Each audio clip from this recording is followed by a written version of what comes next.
Welcome to the Speak On the Podcast. I am your host, Big Mike. We got a special show for you tonight.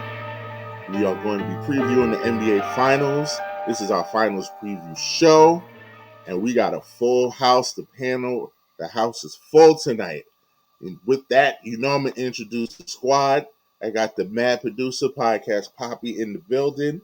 Everywhere you look, everywhere there's a heart that you can hold on to. Fucking full house, never happening again. Let's go. Gotta bring in Breezy. James, how you doing? What is good, man? What is good? I'm happy, man. I feel like we've been gone for a long time, but it's only been a week. It's been a week for you guys, not for me, Dylan. I mean, we gotta rotate sometimes, We just gotta rotate. Gonna bring in my man Anthony. Enoch is in the building. Ooh, Lord knows this ain't gonna happen again. Word. Yeah, so y'all need to enjoy it while it lasts tonight. Shit, It's gonna be a goodie. it's gonna be a good one. It's gonna be a fun episode, and the reason we saying we also got my man Roz in the building. Let's go. Oh, Ranger danger. Oh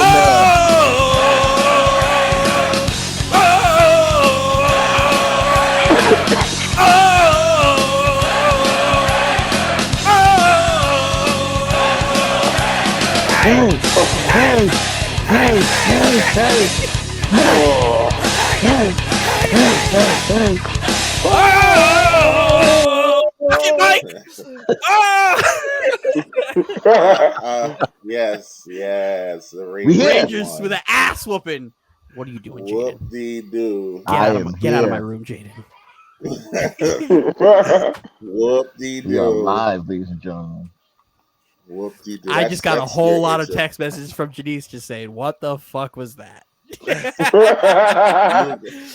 You guys losing your mind about going to the Eastern Conference Finals, where you will be promptly packed up by the Lightning. Hey, Mike, can you let the world know what you said would happen if that just didn't happen? If the Rangers win, I am going to be in trouble. Because you guys are intolerable if the Rangers win the Stanley Cup. Yes. If the Rangers get to the Stanley Cup Finals, my name will be the Bread Man from now on. That's it. It'll be called the Bread Man. That's what you'll see here every time. But we will deal with the Rangers another night. It's NBA Finals Preview. We got to have special guests. We're going to bring our special guest. If you remember, we had him on here for our NBA 75 show. It has been a minute, but he is back. My man Scooter is in the building. How you feeling, sir? Y'all doing? Y'all good? Chilling? Yeah, we out here. Yeah. And if the Rangers win, I'm going to the parade. Who's going with me? Yo. Oh, no, not another one. Oh, Not another one. Let's go. I know nothing about hockey, but I'll go into the parade. And Anthony's like lingering. Anthony's lingering on becoming a Rangers fan. He's waiting to hop on a bandwagon. You believe, Mike? I believe the Lightning are going to pack y'all the fuck up. That's what I believe.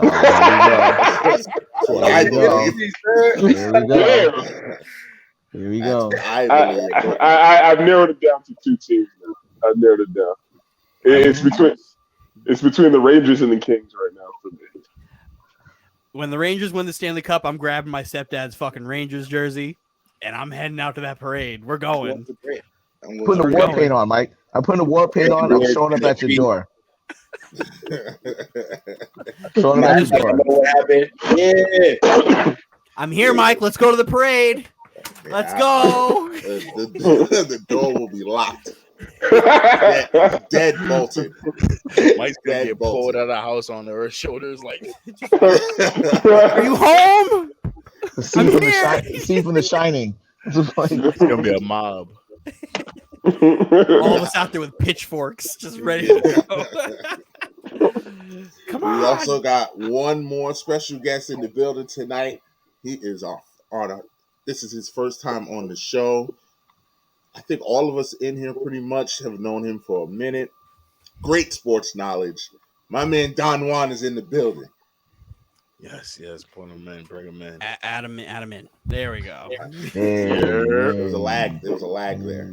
I had Bishop What's Don going Magic on? Juan, and he's gone. Oh, he's gone now. Who kicked Don? I'm talking about guest appearance shit. All right, who's adding him in? Who's putting back in? Go ahead. Bam. Good. And we touch. Leave Don Mike's his mouse is just not working. There we Mike's go. Ethernet cable's all loose and shit in his computer. Don, what's going on, man? Man, not much. I'm ready to talk about these finals and this disrespect of LeBron James at some point in time.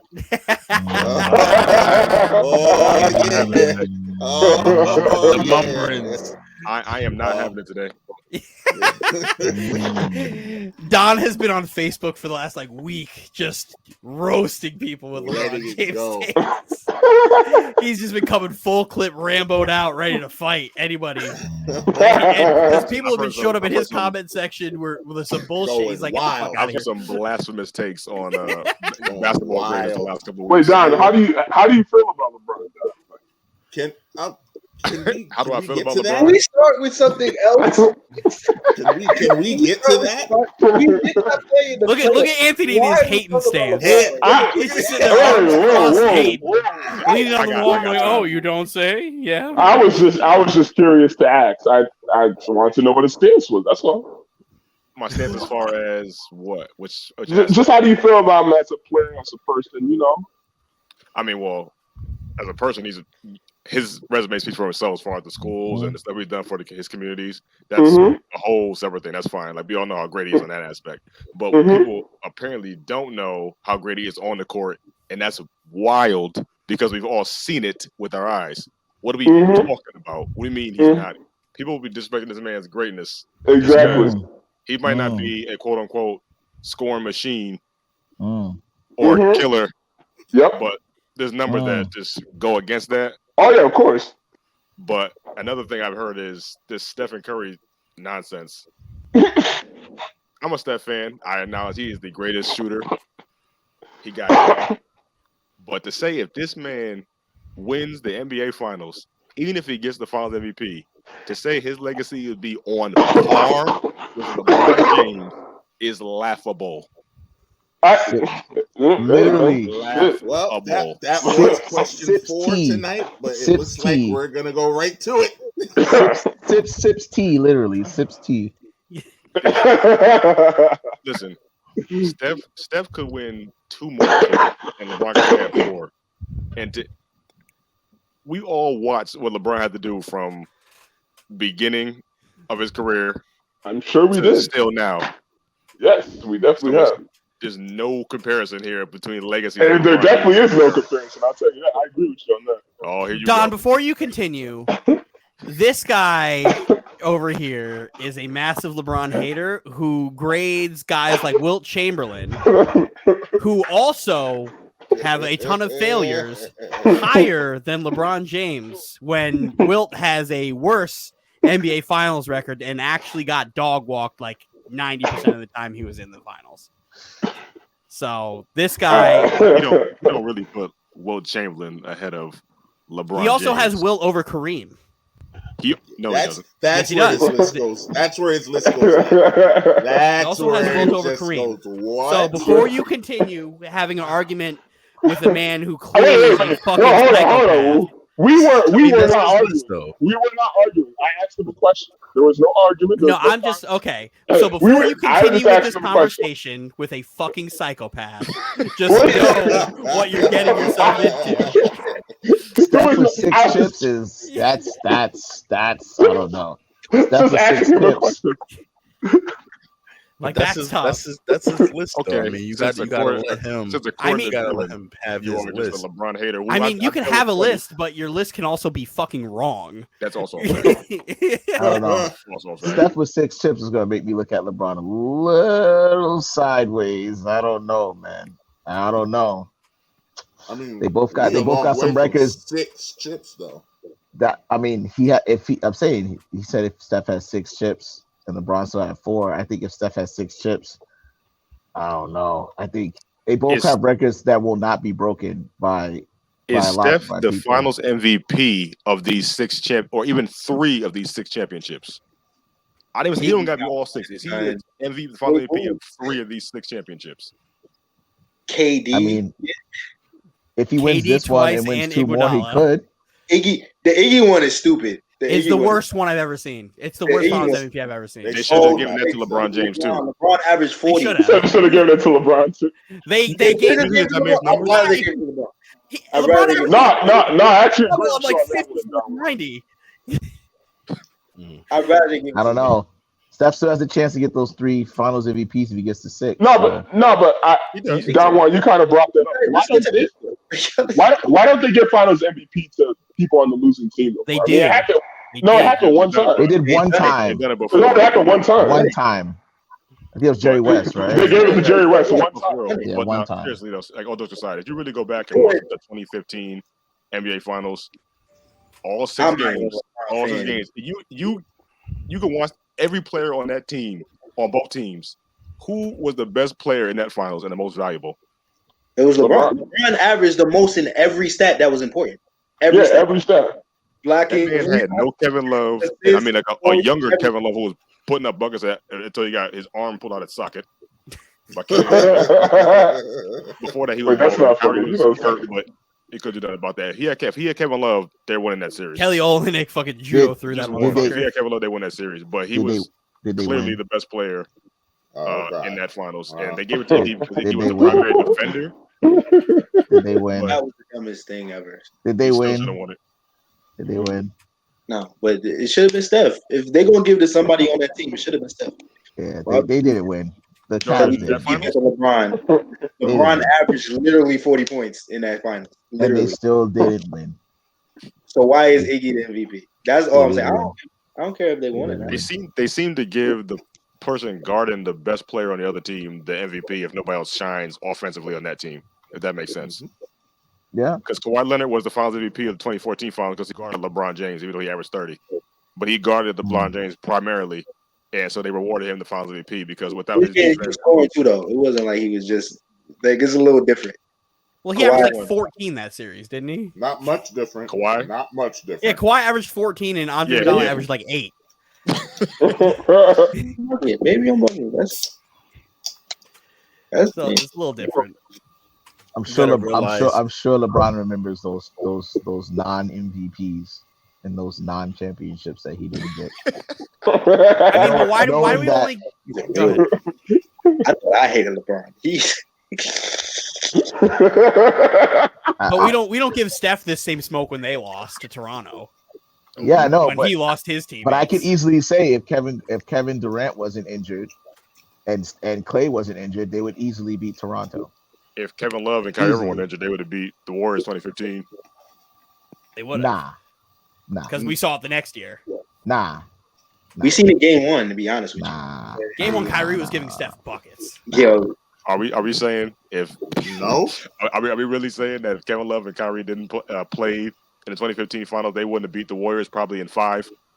5 is because they didn't beat them in 5 when they played them. 5 is pushing it. In 2015, they were down to the last seconds. In 2015, they were brand new to the playoffs and the finals. They weren't ready. They weren't the same team the next year. They were more experienced in 2016. 2015 team was not ready. They won because of injuries on Cleveland side. It's evident. Dellavedova was really locking stuff up for a couple of games. That's Didn't they go 6 that please series? No. Please no. They won 6, yeah. It was a series without Kyrie or Love.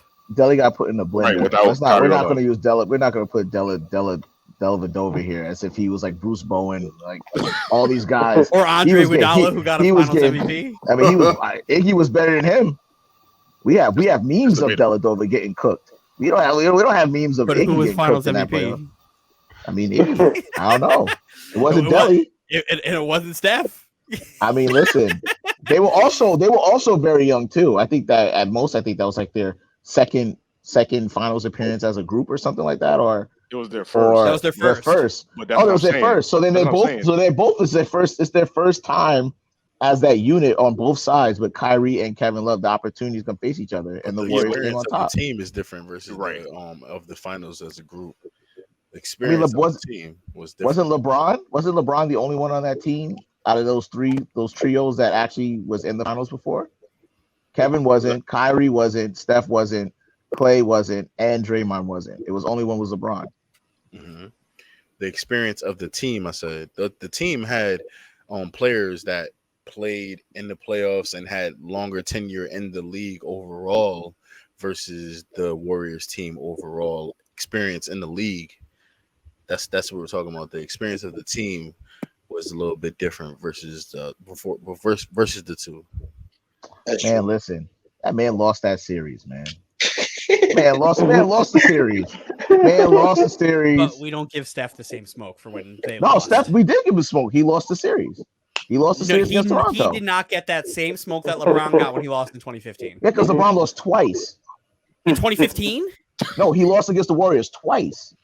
We're talking about when it all started, when he was down no teammates. LeBron got Wait, was it killed. 2 or 3 times? But Steph didn't They lost lose. 3 times. He It's didn't 3 times. lose. He didn't lose during that time. When did he lose? They lost the next year. They lost that next year. That's what I'm Yeah. saying. Why would we give him smoke if they won 2 years in a row? At that point, it wasn't 2 years in a row. It was 1-1. It was Yeah, it was 1-1, 1-1. and then the Warriors won the next 2. Yeah, so I'm saying like they lost to the Cavs, right? And then they also beat the Cavs the year before, correct? And Yeah, then they got Durant the year after they lost, right? yeah. So what I'm trying to say is that they already beat them already, Mm. and then they lost. But I'm talking about that Raptors finals when his teammates were injured and didn't get crucified the way LeBron does. But that's what I'm saying. He already had won all his finals appearances Not by outside of himself. that one time. But But Steph, Steph- by yeah, himself, Steph all already- the finals but appearances Steph- that he had. Yeah, Steph already established himself. Steph is. Steph So lost I one love finals Steph. appearance, I think, love right? Steph Curry, right? Steph Curry is one of my favorite He's only players lost of one all time. Twice. Right? That 0 was for Twice. No, up into the Toronto one, he Up lost until the one Toronto time. one, he's only lost Yes. one time. Yeah, he only lost once up until that And time. in 2006, LeBron got crucified for getting Yeah. swept. Wow. Yes, he did. For getting He did? swept. Yes. Sure did. I don't think he got crucified until that. The media killed him because They- you're this they- great, you they- couldn't get a game. He lost to a They man. they they gave couldn't him get more a slack game was later a on thing. in life, but in the time they were dogging him. They As were time went on, dogging him. they realized how much he actually did to even get him there. They let that slide a little bit. At Detroit, And then- During the Oh moment that he was getting boy. him. Because LeBron's the only ever superstar to play in the finals, do good, and lose. Right? No, but LeBron is the only guy to play in the Yeah. finals, play great, and then get crucified And then every chance. And then get Yes. dog walked like he averaged 10 points in the series. Well, let's Yes. not act like LeBron It's is not like fair. this We like don't do- shy dude who's like, oh my gosh, like I'm just putting my head down and just playing the game of basketball. Everywhere he goes, I'm the king. We're not gonna win 1, 2, 3. Talk that 4. shit, nigga. We're Talk gonna- that So- shit, Yeah, nigga. he's That was yeah, one time yeah. he said Like, that, right? you think people forget about him? Talk that shit, nigga. So You think so people hold forget on. about him talking like that? So when he did that, that was after he lost on the Cavs. That was No. But Oh. listen, after he won that championship with the Cavs, he literally said, if I can remember, that he had to be considered the best of all time because he won that championship in Cleveland and brought another one. And I was like, everybody's like, oh, so now he's the greatest of all time. I'm pretty sure I remember him mentioning that he was the GOAT because he won. Am I right, Mike? Am I losing my mind? No, the question that was asked You're to forgetting him, context. Oh, in here we that. go. exactly, Here because we the go. question that was asked we to go. him was, at what point did you feel like you were the best player of all time? And he said, after the Golden State series. Okay, so So- after the Golden State series, he's a champion. So now he says, "Oh, now I'm the greatest of all time," and then he gets dog walked. No, you're and then, misinterpreting what he said. and then he gets You're swept. misinterpreting So- what he said. Yeah, here we go. He So, said, You're just I acting feel like I won I'm the series. best player of all time now. You That's are how we going to he forget feels like about what himself. they did to win that series? He came down from 3-1. You're discrediting what he did by just saying, "Oh, he just won the series." So is he the greatest of all time because he did that? For coming down 3-1, yes. So I mean, no, that he's not was the the GOAT. cherry He on is top not the for GOAT. me. That There's was the no cherry way on he's top the for GOAT me. just for doing He's that. the goal now. He's had the greatest comeback that- probably at in that finals point in history, time. but he's not the greatest of all time because he had that. That's crazy talk. He's allowed to feel That's that crazy way. talk. But he's At that allowed to point in feel time, that he was way. allowed to He's feel that allowed way. to feel. We're allowed to feel a certain way once he gets swept as well too. After saying that, Yo, right? That happened. yo, every hold on a second. Every That's- year, right? that's One what at a quarterback time. we're One at a thinking. time. Every year we pick a best player in the NBA, right? Every year they pick a best player in the NBA. It was LeBron, it was Steph, it was KD, it was Kawhi, it was Giannis. Every year we pick a best player, right? And then what happens is these players, besides LeBron and Steph, haven't gone back to back, right? Every one of these players have not gone back to back since then, right? And what it is that every single time these players were the best player in the NBA, they lost the next year. So where's the same energy? Kawhi literally won with the Raptors, was the best player on that team, probably the best player in that series, probably the best player in the playoffs that year, goes to LA and loses. 3-1. And they killed him. You said round one, right? Round one. They killed him. And they No, did they were not up- And kill they, him. they Up destroyed the Clippers. You're crazy. No, They The destroyed the Clippers. Clippers in the Not media. Kawhi. The Gee, They Clippers. destroyed the Clippers. They The destroyed first thing you heard team. was a team with Kawhi Leonard and Paul George got knocked out that 18. early. It was everywhere. They were a laughing stock. They were a laughing stock. But listen, here's the thing that kills me is that now you're saying, oh, let's not give LeBron so much slack because he's just one person and everything like that. Let's not forget who actually hit the game-winning shot to win that championship in Cleveland. But Was it a don't game get winning me shot? wrong. Where was his Was it a game credit? winning shot? Hold Where on. was his Who credit? don't- who doesn't All we give talk Kyrie about is the block. All we When talk was about is that the block. shot hit? What do That you shot was remember? hit. Hold on. Wait, no. What do you remember? What do you remember that? What is the defining moment? What was the defining Stop. moment in that Block. game? The block. The block. The block. But guess what? It's the block. Guess what? Who hit the game-winning shot? Stop. What happened If he after that blocks the shot? same ball, Stop, Dylan. they're still Stop, losing. Dylan. If Stop, they Dylan. block the same ball, they're still losing. Watch, Dylan. Go ahead. How If is it Kyrie bricks that, Good.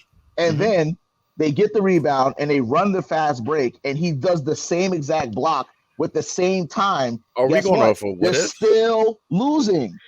They're still going off- losing. Roz, Who I wins don't, that game? Roz, Who I wins don't that go. game? Roz, I don't know you as a man of going off of what ifs. I'm Are not you going going off what of ifs. what I'm if telling just you who now? shot- You I'm- just it's went not a off what of if. what if? It's a fact. Who hit the game-winning shot? You just said if he misses, what if he misses? Then what? No, but before that, I said who hit the game-winning shot.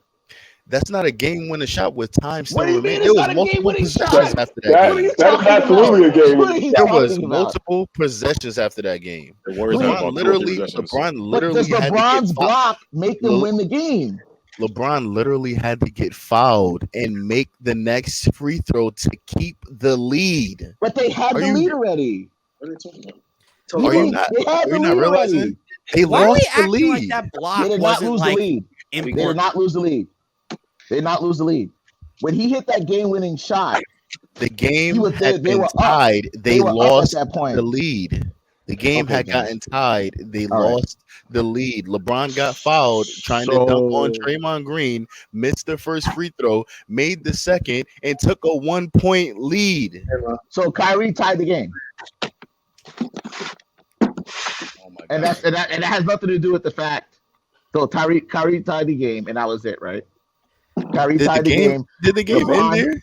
No, I'm just asking you. Kyrie tied the game with his Yes. 3, and then they came down and got the block, and then that has nothing to do with the fact that the Cavs won the game. But all the credit goes to LeBron James and his block. The block came before the 3.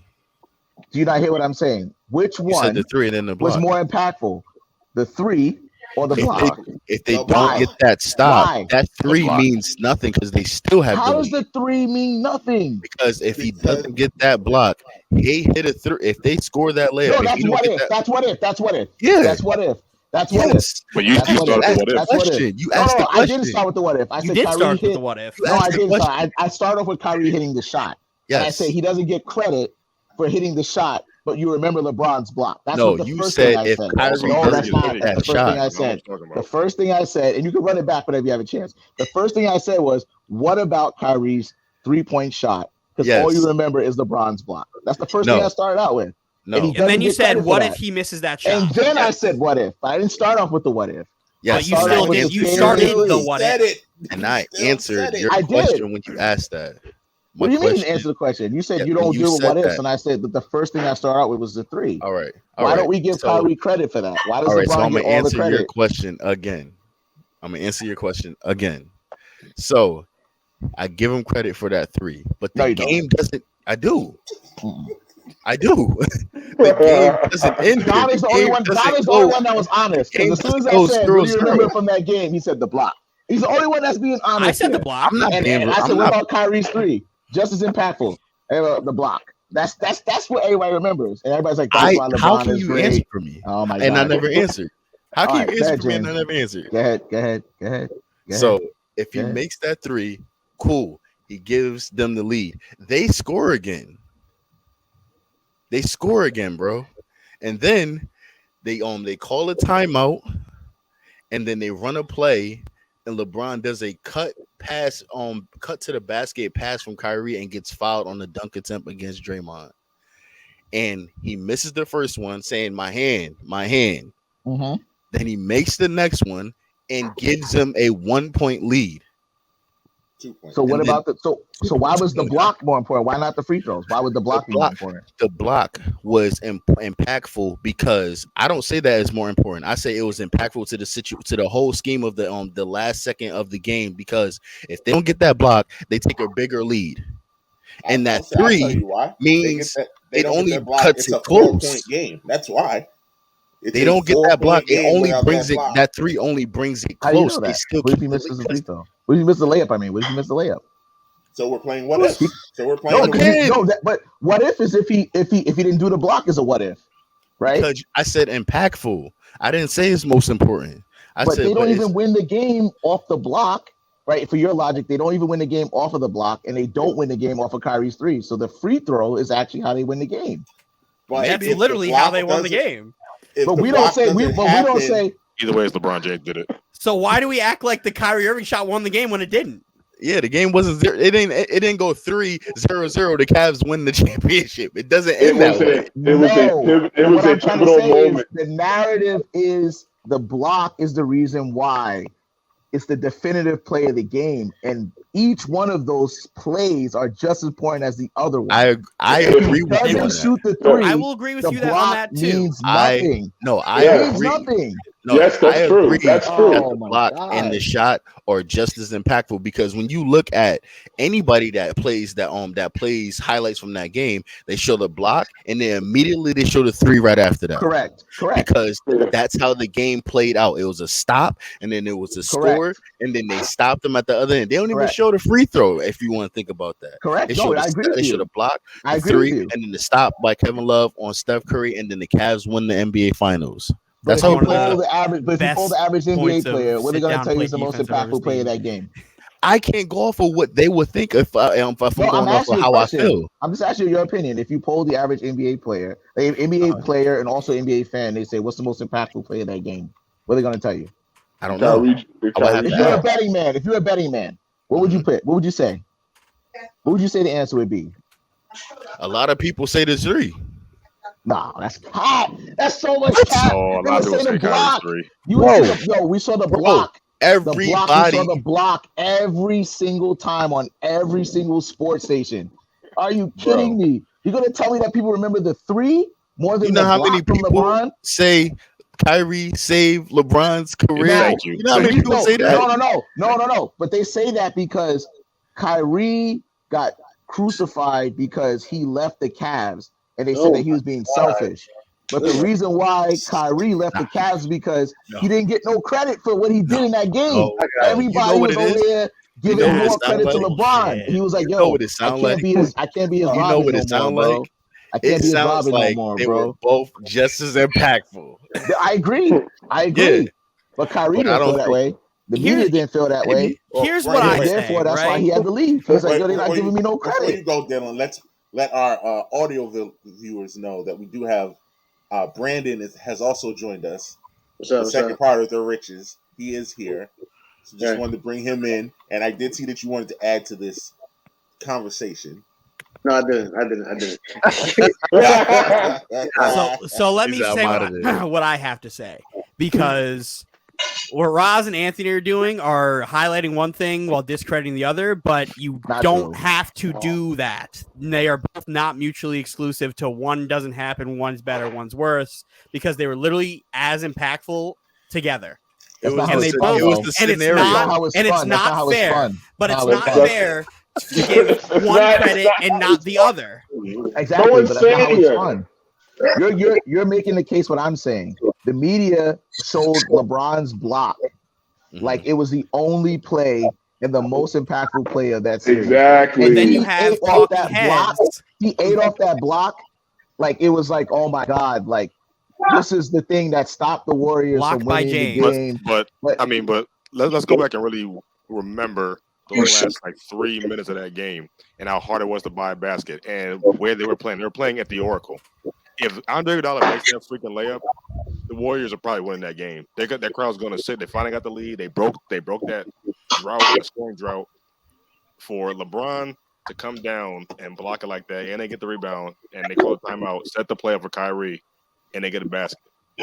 With that block, it really, I'm not saying it's, I think it's more impactful because without that block, I think if he makes that layup, the Warriors are going up in the Oracle like that. They're gonna finish in Oracle, and I think they would finish in Oracle. But I'll But play the devil's block- advocate. If he makes a block and then they go ahead and score a two, they're still losing. So the play that Kyrie If who shot's the scores? most important 3-point shot, If or the the most Cavs important go down shot in there and Cleveland score Cavaliers two, history. Yeah. Right? They lose. That's the most, He scores a three. He pulls up in front of Steph Curry, draped up all over him, shoots over him, and makes the three. I guarantee you, we'd be talking to him about how people are talking about Jimmy Butler. Why would you pull up for a three? You could have probably just got a 2-for-1 or something like that. He shot the three, and it was like, oh my God, like he tied the game up and everything like that. It was like the block led to him. Yes, I can see that the block led to him getting that opportunity. But again, if he doesn't shoot that three, that's it. Because if they get a rebound So we're after a playing ifs miss or again. anything like that, it's over. It's done. Then the we're block playing doesn't ifs, even because matter. then I could Then say, it- oh, he missed that. What if LeBron grabbed the rebound, kicked it back out, and he got another shot? Yeah, we can never But stop then- what ifs. We're just playing ifs now, because now we have to play the if he didn't take that shot. But what I'm trying to tell you is that the three is just as important, but it doesn't We get all played agree. as much as the block. That's I all I'm will saying. I will concede that they both are equally important. Yes. Yeah, it doesn't get played as much as the block. Kids Depends don't on what remember you're Kyrie's watching. three. They remember And who you're LeBron's watching. block. Depends on what you're watching, who you listening to. Because if you let talking heads get into that, they're going I to show that don't Kyrie know. shot. I don't Because know, man. guess who's picking that I don't Kyrie know. shot 100 out of 100 times? His name is Skip Bayless. Yeah, And he's picking that yes. every chance he gets. And who's the Mhm. arguably the most influential talking head in all of sports over the last 15, 20 years? Skip Bayless, and that's The man who unfair created- criticism. Who created this LeBron hate and LeBron narrative? Yeah. And Anthony stole Nah, his I don't whole hate flow. LeBron, no. I don't hate And Anthony LeBron. stole his whole flow. I don't hate LeBron. It's just, but the main point of this is there's no consistency in how we cover superstars because everybody else gets like One put to the treatment. side while LeBron and gets LeBron fucking gets- criticized. It's Like like how Kevin Durant. me and Mike argue about Tracy McGrady. He's completely unfair about how he deals with Tracy Not true. McGrady. But when it comes to Allen Iverson had nobody. But And he LeBron's a dragged when he had special better case, teammates though, than Tracy man. did. He calls himself the king, bro. Like he lets it be known He was that he's called trying the to be king, the and he's then trying he to embraced he's it. trying to be the goat. You're mad at He's it. trying to You're be the mad at a goat. nickname. He was anointed. No. He's saying that I respect him for You going have out a the way he problem for wants, which him is to wanting to be GOAT. the best ever? No, I respect him for that. But then he has to take whatever scrutiny and not really complain about what comes with that, yo. And that's my thing is like no one's just out of nowhere just harassing LeBron. We just go on That's what his actually not energy true at is. all. You know what I'm saying? No. I'm not No talking one out here about just harassing LeBron. there's always irrational haters, For regardless. Game Right? 7, they literally were But- talking about what LeBron No. James needs to do next season with the There's always Lakers. irrational haters. There are always irrational people. But what I'm trying to say is that, like, he goes after that, like, you know what I'm saying? Like, I'm trying to be the greatest of all time. So once he makes that known, they're always going to scrutinize him with that lens. Like, oh, you want to be the greatest of all time? So now everything you do, we're going to look at it compared to the overall consensus greatest of all time. And if you don't measure up stats-wise, accomplishments-wise, you know, like, And there, then you're and going to there's the rub. he's opened himself up to everything. And there's the rub right there. People make it seem like LeBron has not lived up and surpassed what he said he was going to do. What? Like his play. If we really look at this, watching the Last Dance during COVID did something for like another generation of kids or people like, wow, look at Jordan. When that type of documentary comes out for LeBron, it's gonna be like, oh my goodness. I know. What this man had to deal with. And they're gonna have all the segments and all the finals losses. That's gonna take up a good chunk of that documentary. Jesus Christ. I didn't say all that. No, that's where I even Anthony, go there. like, I even go there. it's just hate. It's literally just hate for no reason with this just- guy. It's just- He's still mad that LeBron didn't come to the Knicks in 2010. He was still mad about LeBron not using the fucking Knicks. He's a Knicks fan. Oh, Yeah, that's what he's still mad about. let's let that one go. Yeah, Rough over there. it's I know. just it's ridiculous. Unfortunately. But like Kevin Durant played like shit in the playoffs, right? And they got swept because he played like shit and him and Kyrie didn't really show up. Kevin Durant got shit for 5 minutes. LeBron is still getting shit for missing the playoffs. All And due respect, to he LeBron hasn't James. played He's- basketball in a long time. And they're still talking about him on every segment they can. He's my So we one know- B. He's my But we know So- what that is, though. That's not really LeBron's my one necessarily. B, man. LeBron's my one B. That's not He's my necessarily 1B. just like respect hate him. or the, overall. Though we all know what that is. That's like when ESPN has Dallas Cowboys on the ticker and we're in the middle of the NBA Finals. You know, it's just clickbait. It's a popular topic. That's the reason why they're doing that. But I understand it. It's ridiculous. But nobody else gets that level of criticism. I can't believe Kevin Durant didn't get the level of criticism I know. for that series. And I'm not a KD swept. hater. This I is know how good Kevin Durant is. It's like shit and you got swept. If LeBron James was in the Why would he playoffs, get the made the level of playoffs, played like that after that first game when he had like no points in the fourth quarter or something like that, or didn't have to something like that. If that He was made one LeBron field goal. James, oh my God, they would have dragged it. They still be dragging this man. They would be dragging him. But KD's like, okay, well, next season he got it. It'll be all right. Yeah. What'd you say, Brendan? Why would Kevin Durant get the same level of criticism as LeBron if he's not the same level of player? Well, he's But see- top 3. Ooh, that's a true respect statement. that He's too. not. That's a He's true not. statement. I That's a can true statement. I'm top 3 of all time, regardless. Kevin Currently, Durant, he's not currently top- playing basketball right now is one of the, you could say 3, I say 3, top 5 players in the NBA. That's All right, why but he we gets talking that. about And they all call him one of the No, we're best just talking about scorers right in now. ever. They say he's like the best scorer ever. Yeah, And but he's he's not. arguably a top 10 player. I've heard people He's say like right LeBron outside. James. LeBron's arguably a top 2 player. No, He's I not better than understand that, LeBron. but like LeBron is it's a top 2 standard. If you're gonna hold LeBron's is somebody one- to LeBron be is a one- GOAT, one B. He's a top 10 player. Huh? but how many LeBron's my players have 1B. played in the NBA since it started? Right. Thousands of players have played in the NBA. So if you're considered top 10, you are in the top 1% of player who has ever played in the NBA. It's a standard that has to be held no matter what. If you're going to hold one player who's in that top 1% to one standard, you have to hold the other players who are in that top 1% to the same standard. I don't agree. I think the top 5 all had that standard. Not the same as LeBron, but close to. I think Kobe got scrutinized. Not like Mhm. LeBron. Not like LeBron. Kobe got scrutinized. Man, He wasn't winning. He recency wasn't making bias. they still Recency talk about that. bias. They still talk They still about talk about him not Kobe making being a ball hog. You know why? Come You know on, why it's stop not it. recency bias? It's Because recency bias. social media is bigger Recency now than it was when Kobe played. So what? That's not his That's fault. So That doesn't So mean it what? didn't That's exist. the- So That doesn't Kobe mean it got didn't as exist. much It's- criticism That as doesn't mean it LeBron didn't did? exist. did not It get doesn't mean as it didn't much. exist. No, but it did. It he just didn't didn't have the get as platform. much. Doesn't mean it didn't exist. Kobe mean it got didn't exist. more hate than LeBron did.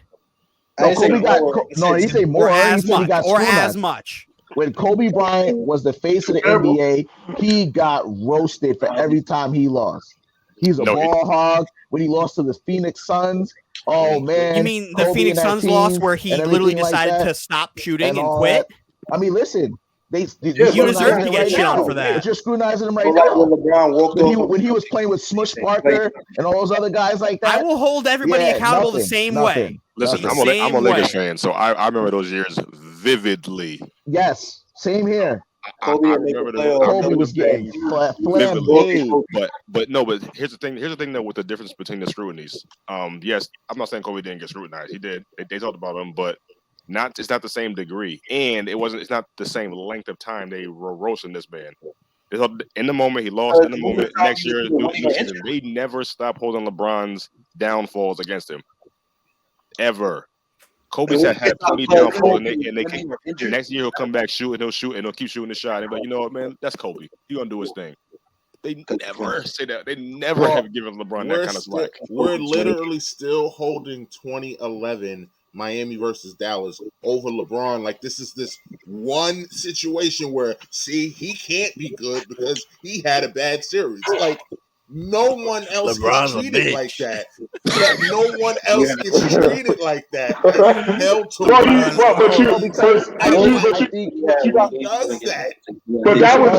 that was the first season of the Heat's Big Three, though. Yeah, that's when he started doing his. That's when he was doing all that. Not 3, not 4, not 5. Yeah, he was doing all that show. So you're justifying the double standard. He set the stage for that. All right, Mike. Do you remember when Vince Young comes out and calls the Eagles a dream team, and then they literally fall on their face? Do you think it's not fair that everyone ridicules him for calling it a dream team? Are you still talking about that right now? I haven't heard anybody bring up Vince Young in years. No.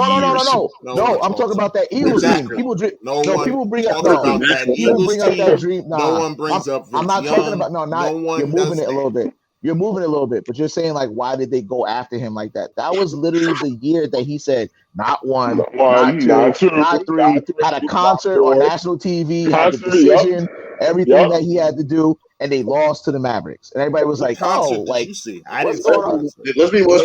They had a little during Miami where they had all that stuff. They had concert, all that stuff.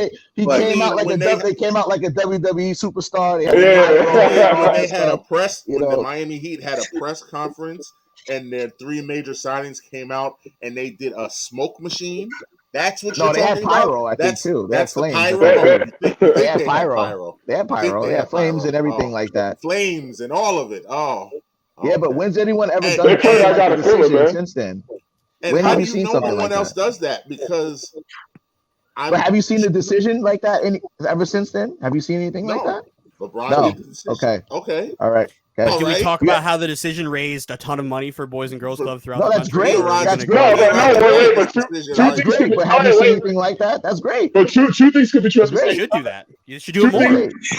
Two things could be true at the same time. You've never seen these high school kids have these big stupid things. We're not talking about high school though. We're not talking about that. We're talking about that. Not talking about that. Not talking about that. Not talking about that. You ever heard when Kevin Durant went to the Warriors? He said we're gonna win 1, 2, 3, 4, 5 championships. He didn't do none of that.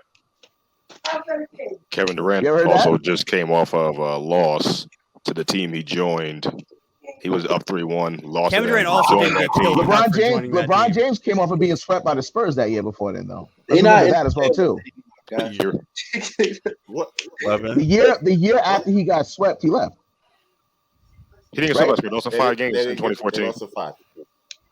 Oh, then I thought they got swept by the Spurs. My fault. No, he got swept by the Spurs in 2007 when he had Ilgauskas as the second best player. Yeah, because I remember that they had I remember that. My fault. And Bobby Gibson and Drew Gooden and Sasha But they lost, right? That was his team. Lost. They still lost. Though. They still lost. And he came on. They lost to Tim Duncan. But they still lost. A loss is a loss, man. They still lost, though. A loss, man. Listen, okay. No, a loss is a loss. Except when you're 22 years old, your 4th year, you drag a team. Come on, bro. That's excuses, man. Excuses. No, that makes him great. That makes him great. We always make excuses.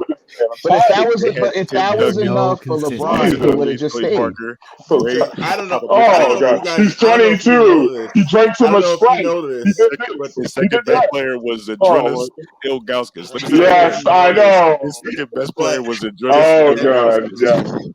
He didn't get enough water on the sideline. So that guy in Chicago, I don't know if you noticed, but that guy in Chicago, he also got swept multiple times. Yeah. Nobody talks about that. What's his finals record? Exactly. Here's the Anthony. thing. No, Anthony, this is not bullshit. Yeah, I mean, like, Where you come on. ignore everybody's Everybody's failures. 1991 to 1998. Yeah, That's the everybody- only everybody's time had he played failures. basketball. Anthony Everybody's ignores had failures. everybody's failures. He 6-0. literally ignores Failures. everybody's failures. 6-0. But Everyone's had LeBron. failures. Jordan had Okay, failures, everyone's got absolutely. failures. Okay, it's easy to overlook Jordy's failures when he's undefeated in the finals. Pretty easy to overlook But what's that. his playoff record as a whole, Anthony? Like, he has lost in the first round many a times. It has But taken I was LeBron 6-0 in the literally finals. I wouldn't 17 give a fuck. years into his career to lose in the first round. If I was 6-0 in the finals, I wouldn't give a fuck. Like, that's not that's not why would I consistent. care? Why would I It's not care? consistent. Like, Well, it's ridiculous. Imagine me being 2-4 in the finals and be like, oh, but I have a good overall better playoff record. I've But won more imagine playoff games. I not don't give a being able to fuck. get there all the time. Are we going to sit here and act like Jordan got to the finals every single year? No, Every time he Let's made the not finals, act like he that. won. Let's not Every time act he like made- that. but it does mean something that he won every final. No, thing. it does. won And every single I will give final. you that. But let's not act like Jordan You know how doesn't have hard it is to blemishes do on his that? career. Just like Kobe has blemishes on his career. Just like your guy Wilt has blemishes on his career. Magic Johnson has blemishes on his career. Larry Bird has blemishes on his career. Dr. J, Charles Barkley. Every great has blemishes on their career. And you, the only guy I ever see you give bullshit to, is LeBron James. And when I call you out on giving that same type of critique to guys like Wilt, who have a worse winning percentage in the NBA Finals, who average 55 points a game in that season, got held to 22 by Bill Russell, gets dog walked, and you're still holding him to this crazy standard is not consistent.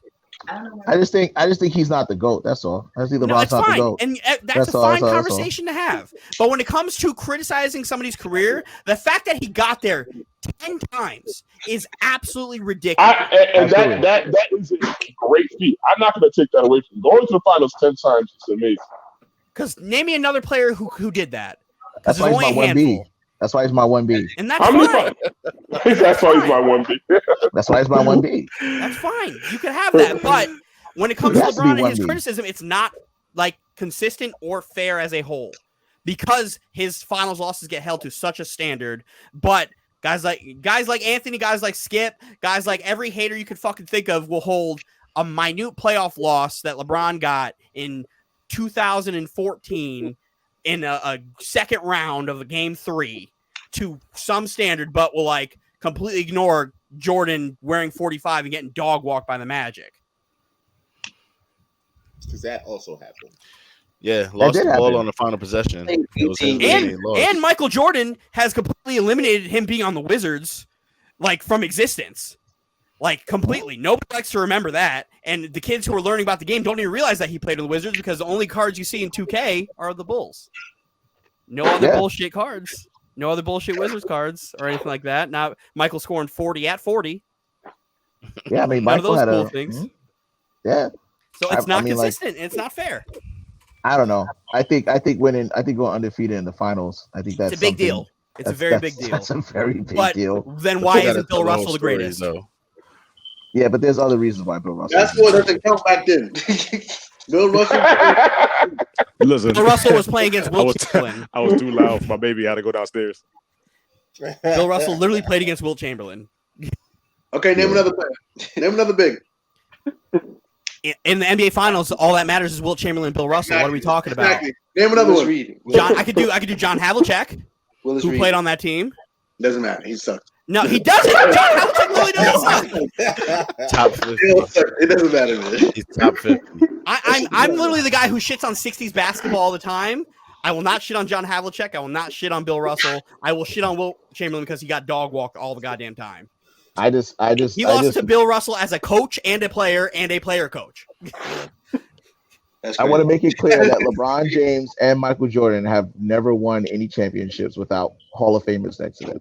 Thank you. That needs to be said. And I'm getting That's- tired of people that's- discrediting Scotty. That's the bullshit. That's the big thing that a lot of LeBron fans and lovers will hate to admit. LeBron carried everybody. He did all this great stuff. He has not won one championship without a Hall of Famer on this team. No, but LeBron has also dragged Not one. worse teams to the finals. Thank you. I will give you that. That's the point I was He trying to make never before I won left. without it, but he has also dragged worse.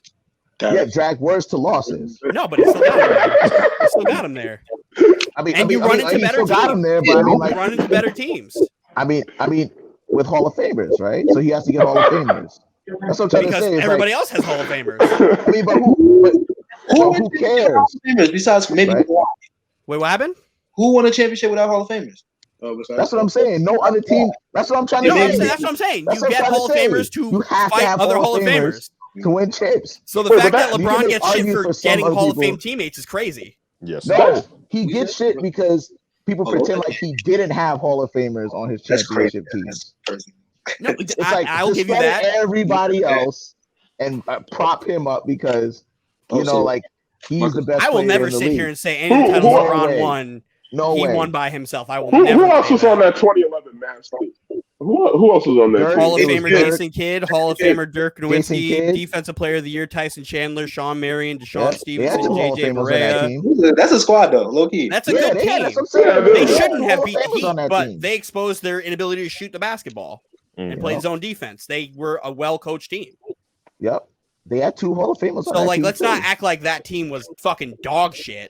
No, they weren't terrible. They were less Detroit. talented than that Heat team, We though. had this discussion already. We already had They were less talented than that Heat team, though.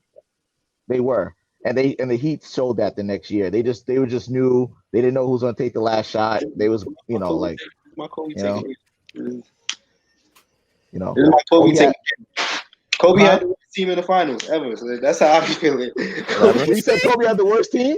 Yeah. In 08, in 09, So what? Like- What? Wait, what? yeah, like the best teams. Like when we talk about the Heat, we talk about those Lakers teams, the Showtime Lakers, with all their players. Got one besides Yeah. the Raptors.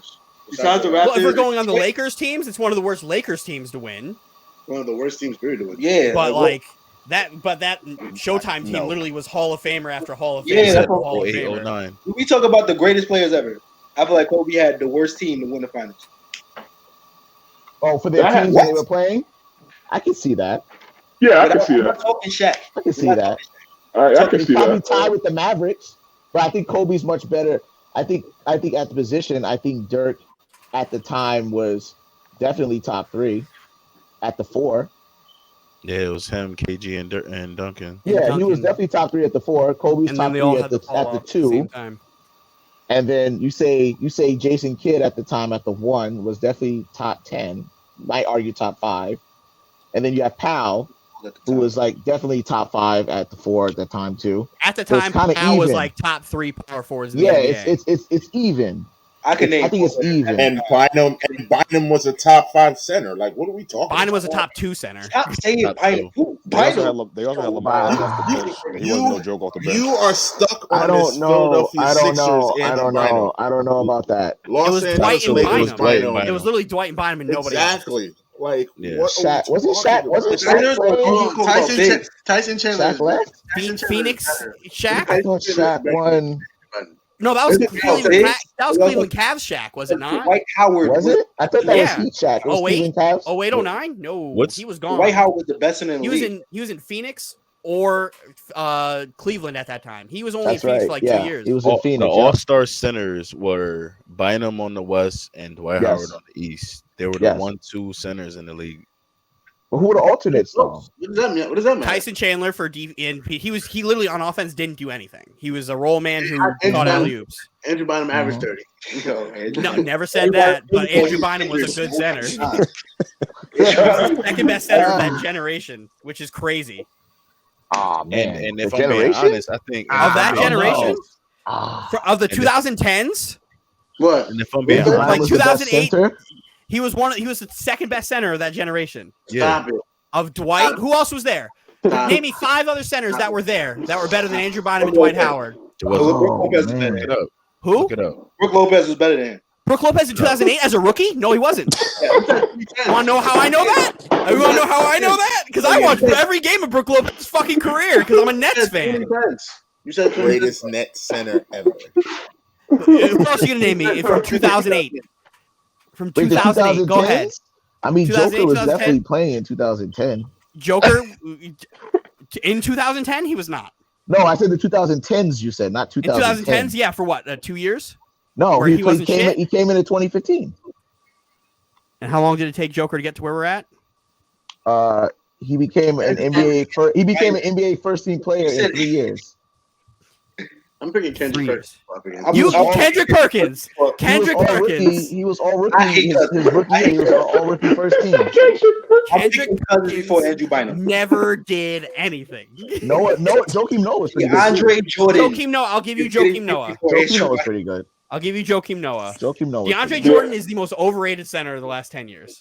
Andrew Bynum now Andrew Bynum is the most overrated center. How?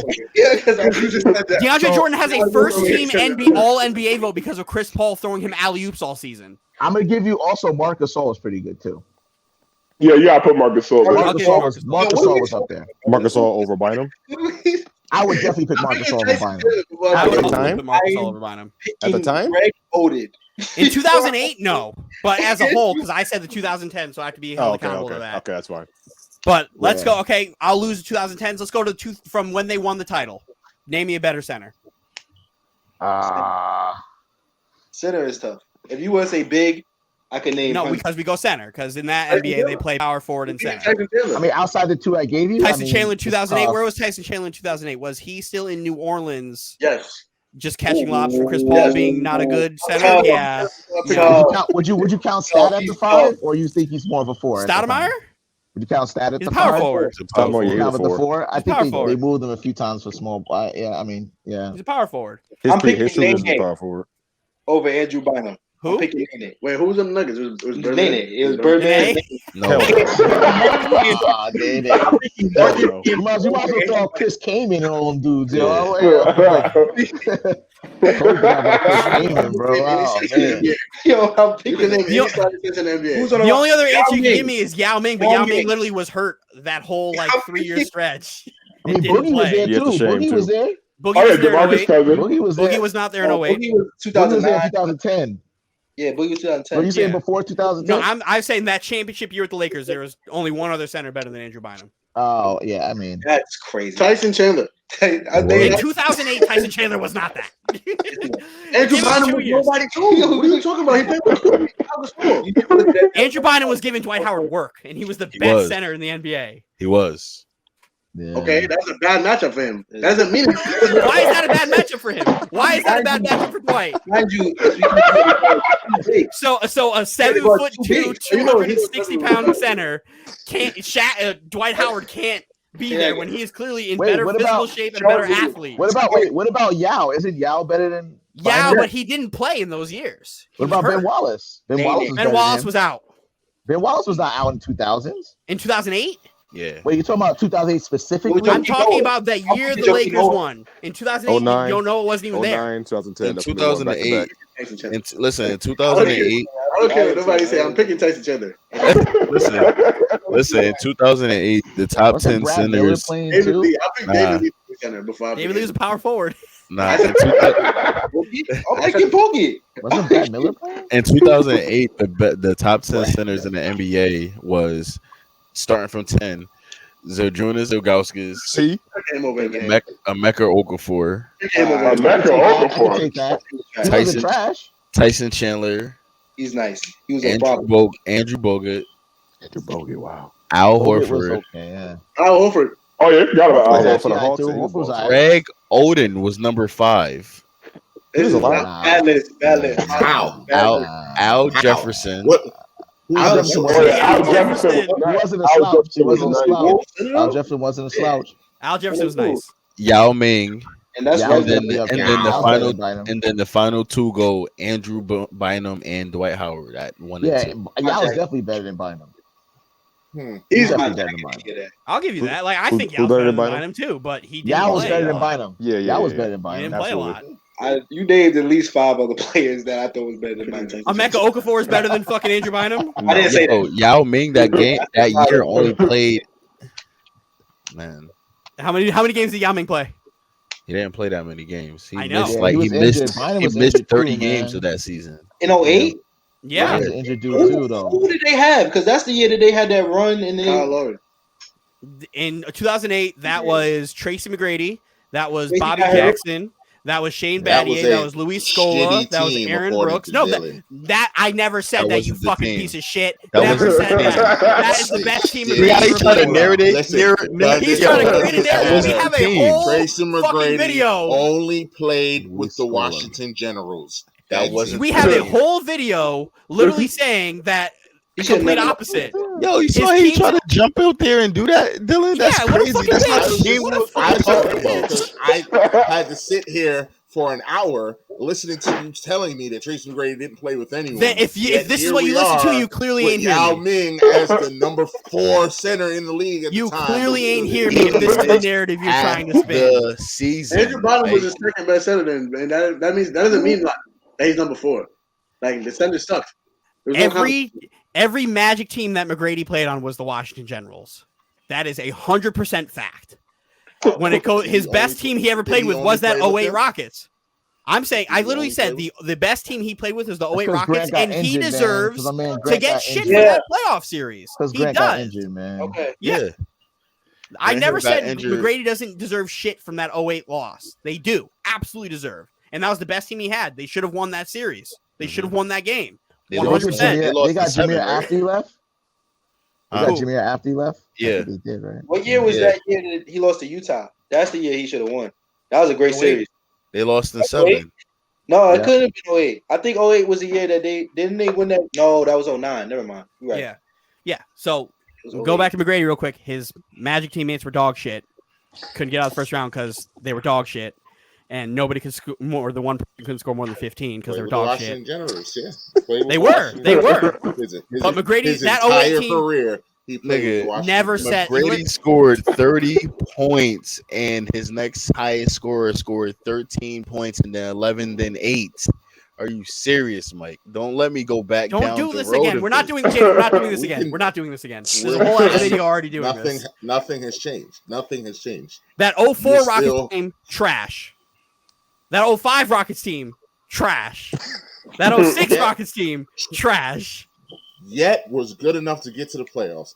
Amazing. Oh my god, imagine running into better fucking teams. Holy shit. This concept that teams are better than other teams is crazy. Amazing. I don't know if you know this, Mike, but This teams have concept to that win you're the and third teams have best to shooting lose. guard of all time, and you can't carry your team to a first round victory.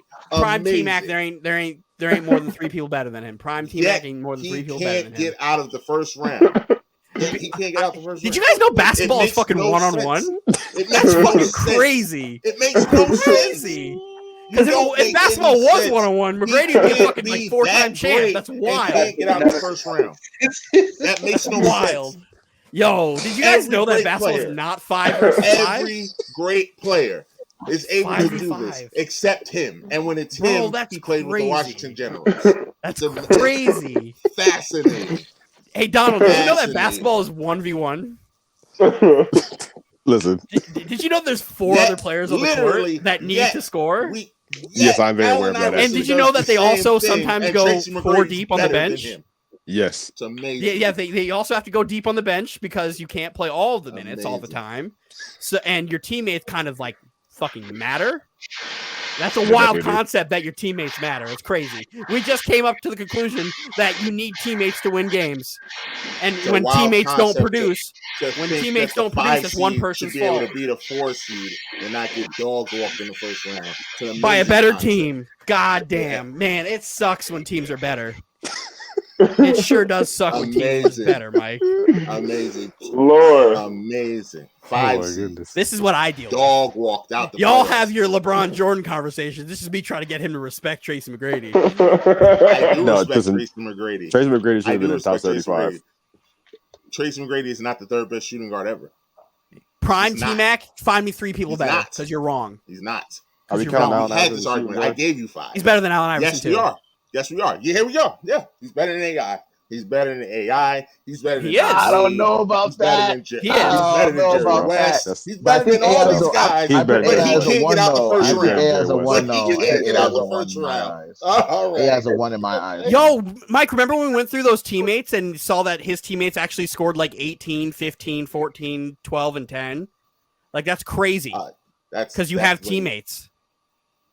Remember when we saw Todd McCullough fucking score 18 points a game in those playoff series? Exactly. Wow. Remember when you sat here and tried to tell me Matt Geiger was a good player? Remember that? When did I say Matt Geiger's a good player? He's the third best player on the team.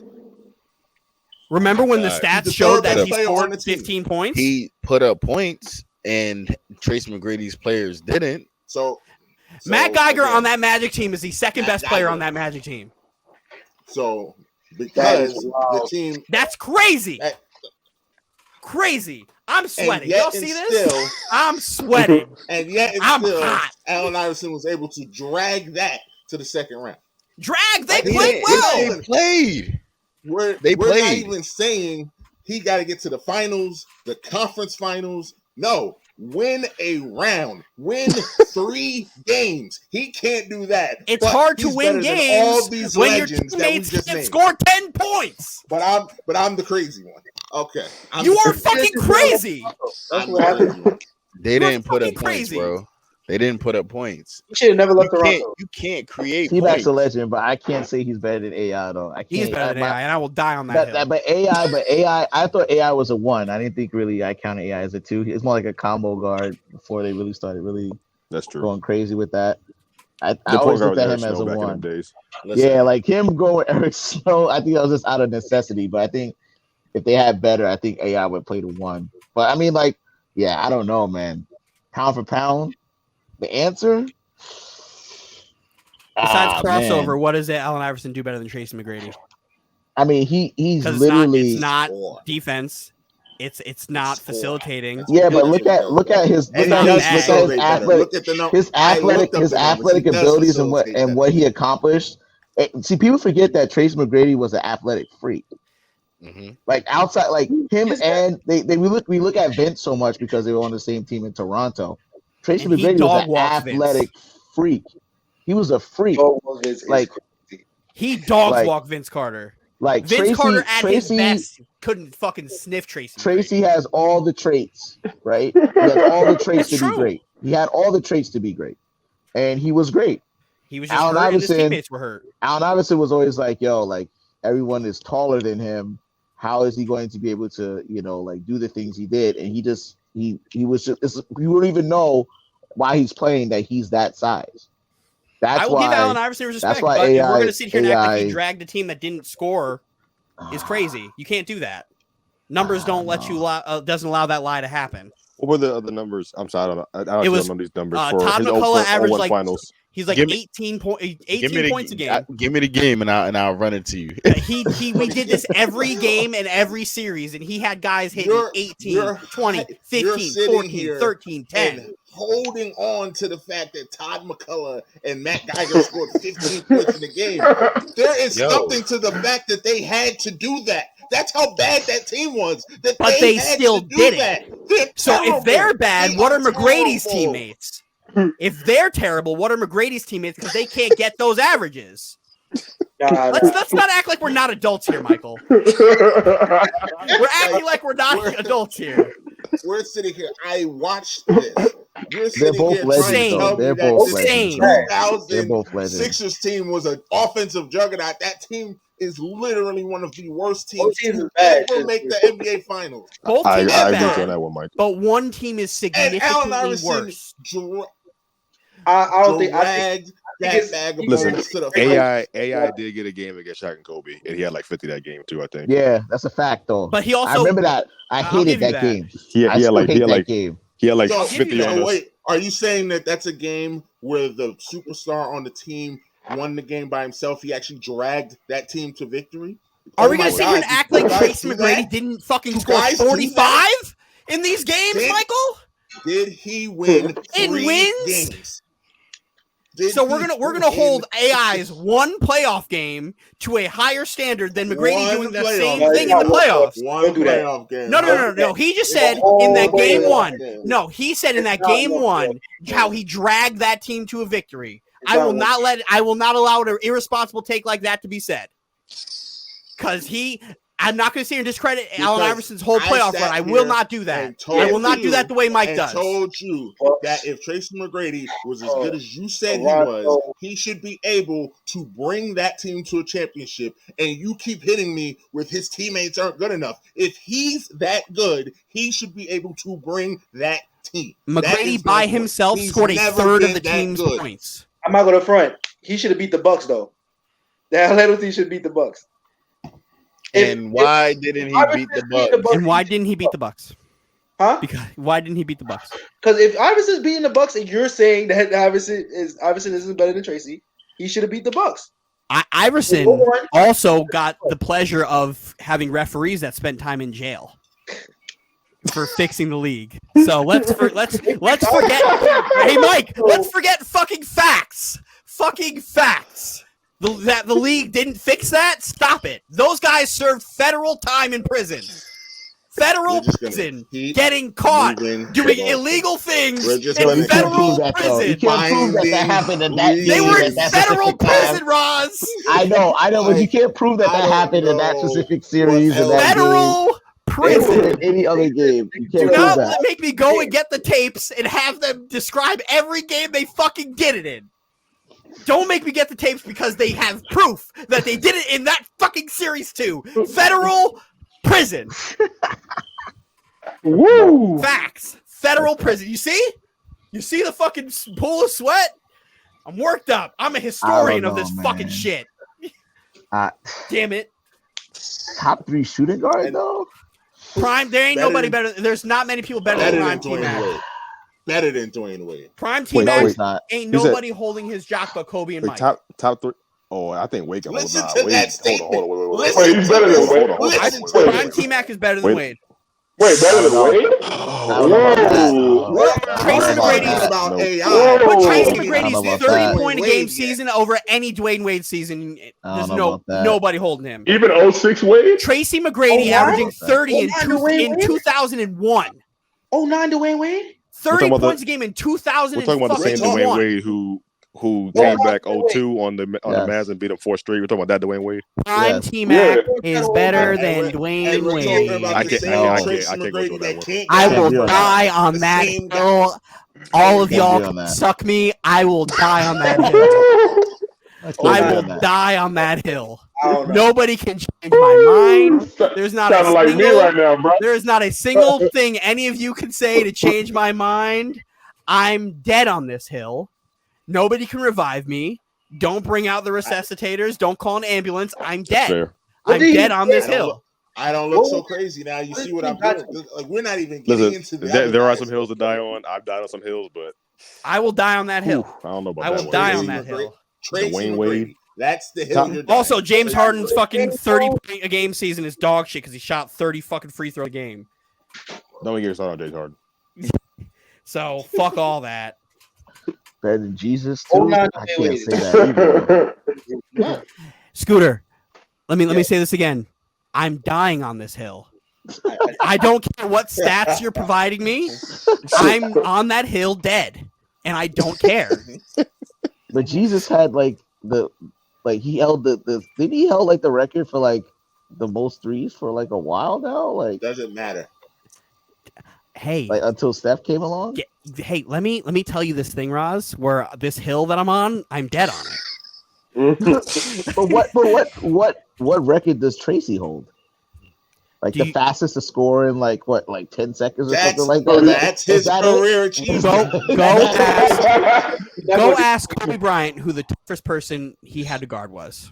I mean, but what? That's all you need. Time out. Go ask Kobe Bryant. Is that it? Who the toughest guy he ever had to guard? Is that it? Is that it? And listen to why he said that. Oh, ain't nobody better. That can't be it. Young boy better. That can't be it. Young boy better. You know what I mean? I've heard so many takes of that, you know, like, and I'm like, you hear athletes say the hardest guy the guard, and you're like, oh, that guy? Oh, okay. And you're like, think of it this way: McGrady, who didn't even have a full career, had to be put into the Hall of Fame. No, that's because it's the easiest Hall of Fame to get in. Had to be. And guess what? It's the easiest Hall of Fame to get in. It is the easiest Hall of Fame to get in, but he didn't have the resume to be in. Like that. Didn't have the resume to be in. The Naismith Hall of Fame is notorious for letting in. So you get 3 scoring titles that makes you a Hall of Famer? Huh? What? Yes. Who can't? Who does that? Who does that? Ben Wallace has fucking 4 defensive player of the years and is like an all NBA defensive first team guy like 8 times, and it took him almost 15 years to get in. McGrady got on the first ballot for 3 seasons. I don't think he should be first ballot. No, he should be in. The Naismith Hall of Fame is the easiest. McGrady didn't even have a complete career, and he's in the Hall of Fame. And you can't say, "Oh, it's basketball as a whole." He played high school basketball and then went to the NBA. He doesn't have a complete career in anything. He's in the Hall of Fame. That's how good fucking. Sounds like you're making my argument for me. Michael, you're a bitch. I hate you. I agree that he should have been the top 75 player. I think he should have been 75 player, but I also don't think he's the top 3 shooting guard. That's just me. That's me. I'm a psychopath. I understand that. I respect the opinion. I don't expect anybody else to agree with me, but I'm a psychopath when it comes I respect to the opinion. I respect it. Wait, all right. So where you put PG? Paul George? Yeah. He's not my top 5. For shooting guards of all time? Yeah. What is he a shooting guard or a forward? He came in as a small forward. He played shooting guard. He came in as a small forward. He also forward. came in the league at 6'7", and then grew 4 inches. It depends on the coach. What, Tracy? 6'8". Like 6'9". Like 6'7". 6'8". 6'8"? Yeah, I thought 6'7". 6'8". PG's like 6'11". I don't know. PG's nasty. PG's nasty. But I don't know where to put PG because if he's not a top 5 shooting guard. No. I don't think so either. I don't think Tracy's small forward. I don't know where he is. I really don't. Because that small forward pool isn't great. It depends on the coach. The small forward pool as a whole isn't deep, or as deep as it should be.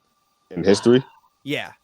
Well, all right. That's the small forward. You have LeBron in no order. LeBron, Durant, Bird, Dr. J, Scotty, Elgin. I thought he was a power forward. He was small forward. Yeah, small forward. Yeah, that's about it. Damn, you right. You might be right about that. That's George crazy. Gervin. I think he's a shooting guard. You said KD? Yeah. I think we're gonna get a few people in the next few. Oh yeah, Kawhi. Yeah, that's what I'm saying. We're gonna get some guys 3. Like the small forward, era of basketball is like now. Yeah, that's what I'm about to say. We're gonna get a few of these guys come in and it really just become tools though. Like a lot of Tracy small forward, like they just become tools, really. But like every era, kind of like we had the point guard era, we had the shooting guard era, and we had the center era and power forward. We really haven't had a small forward era until like now. The power forward era is the small forward. The shooting guard era is the same thing. Yes, exactly. Mm-hmm. And you can argue the center because the center was in all the 90s. Yeah, because you had like 5 great ones. Yeah, a lot of great centers back there. And point guard. So literally the 90s to the early 2000s was all 4 positions but small forward. And then you get 2003, and then you get LeBron, Melo, and then you keep going. You get Kevin Durant and fucking Brady. If you Jimmy Butler, all those guys. You can throw Melo in there too. Yeah, like Jimmy's in there too. KG could be a small forward technically. The way he's a power forward. KG's absolutely a power forward. Later, You get Paul Pierce too. Paul Pierce. Mike hates Paul Pierce too. I can't stand that man actually. I don't like him either, but I mean, I give him his credit. He gave him his credit. That's a guy who played 3 though. He played 3 when the big 3 was there. He played the 3. Yeah, no, he's definitely a guy who's not as good as he fucking thinks he is. I agree. Thank you. He's not as good as he thinks he is.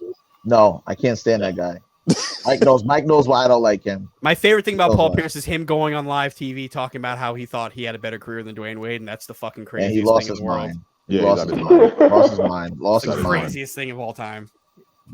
That's not what he said down at TV. Mr. Wheelchair himself. Yes, he did. Never. So I don't know if you know this. I don't know if you know this, fellas, but we're actually here to talk about the NBA Finals. I don't know if you guys know that. Thank you, Mike. I don't know if you guys know that, but we're actually here for that series. I am hour and 20 minutes in. LeBron James first. Yeah, that's you allowing LeBron James to happen first is very irresponsible of you. Yeah, I blame you. Because that spawned into everything. Lay the groundwork. Everyone's on the same page now. But I mean, we're gonna get into our predictions. But before we get into that, which I wanted to ask the panel, was Jimmy Butler's shot a bad shot? Can I go first? Yeah, I'll go after that. Thank you for raising your hand. No. He just made that shot earlier in the game. I mean, so it's a crunch time decision to make right then and there. You either drive on Al Horford, who's playing impeccable defense the whole series, but still Jimmy Butler is still making a lot of contested layups throughout the whole series as well. But it's late in the game. You got the transition. He just made it earlier in the night.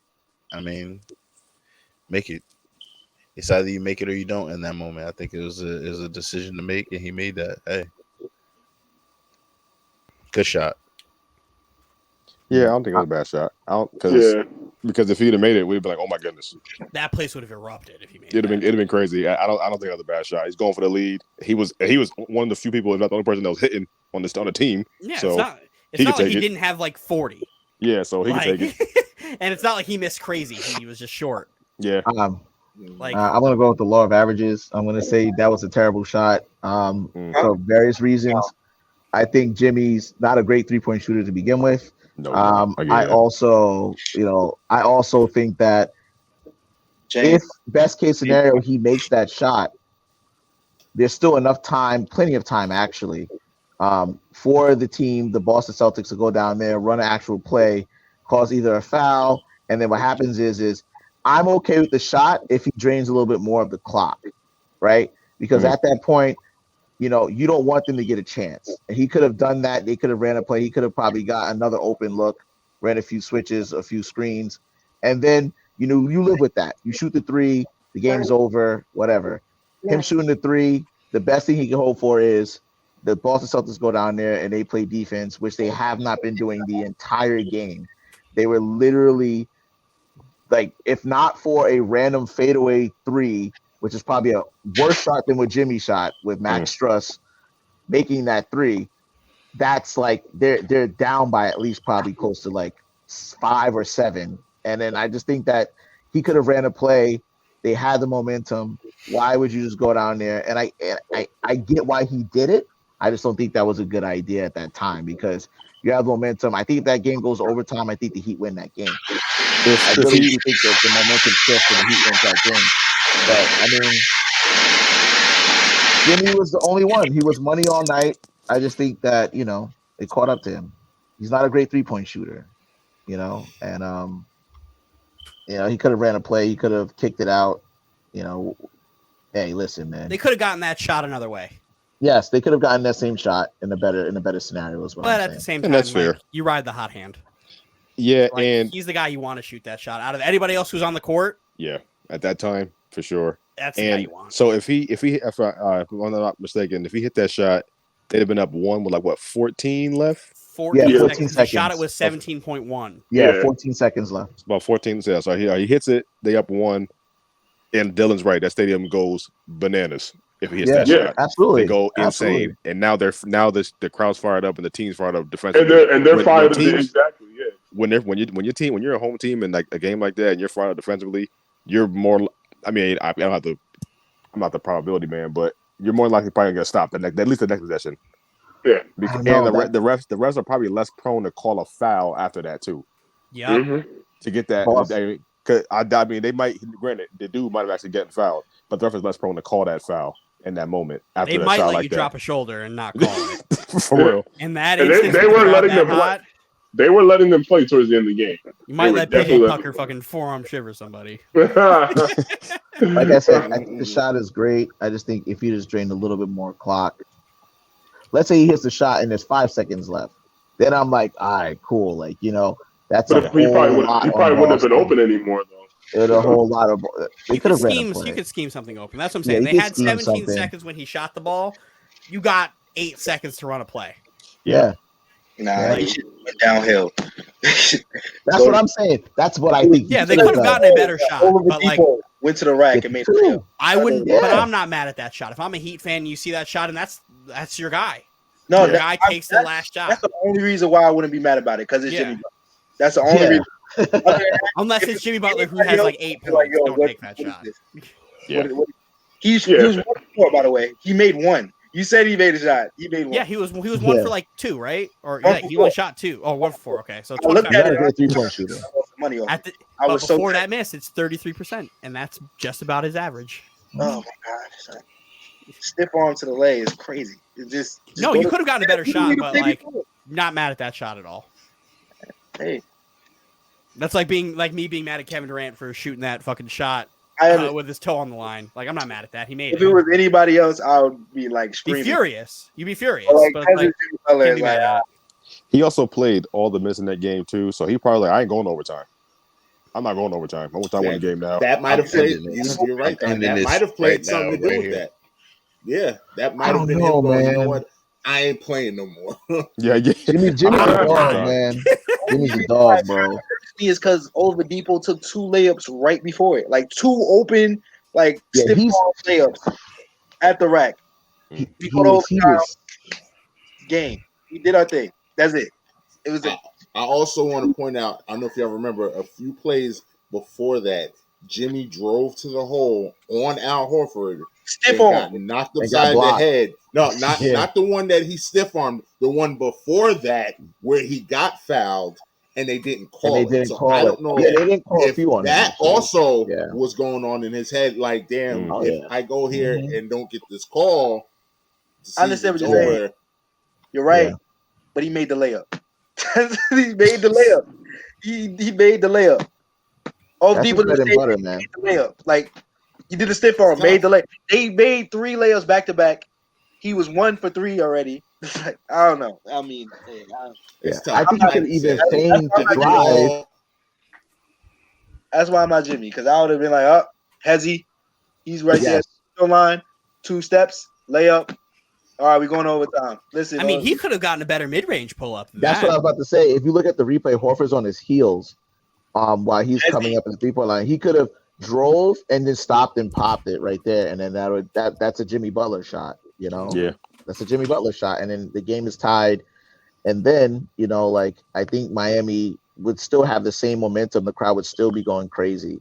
And but again, you know, I feel like the Boston Celtics were just weathering every single thing. It's just a great game. Made a couple It's a of like great the game. toughest shots I've seen in a while.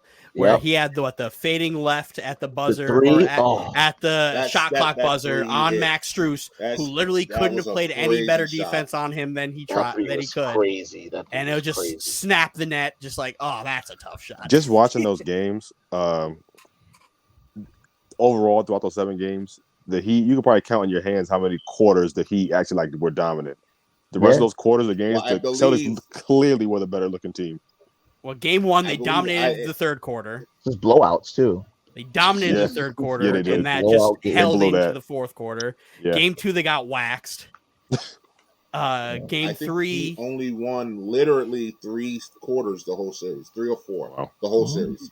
I would say more like 4 or 5, I think, but yeah, But yeah, they see, didn't do well. They I'm saying, didn't do yeah, it's well. like you count in your hands how many quarters On one they hand? like they look. Yeah, one hand. You're right. One hand. They like, wow, the Heat played dominant. But then every other aspect of the game, I'm like, the Celtics are just a better team. Like every aspect I looked at, I'm like, damn, Horford got Horford. Everything. Bam had that one good game, but Bam was a no show. Bam had 2 games all series where he scored 20 plus. I don't know That's where the guy. Bam That's was the guy at. that let them down. That's the guy that let dude them was down. yeah. Bam got APB fucking for that man. bodied by Robert Williams. Robert Yeah. Williams came out there and Yeah, was like, yeah. Got exposed. nope. Yeah, he did. Yeah, And then Ah, it made Lord. it, and then he had Al Horford on him and he refused to work. Yep. yeah. No, I'm Bam- not yeah, saying Bam- Al Bam Horford's let a them down. slouch, but like, Bam, do something. Yeah, Bam let the Heat down for sure.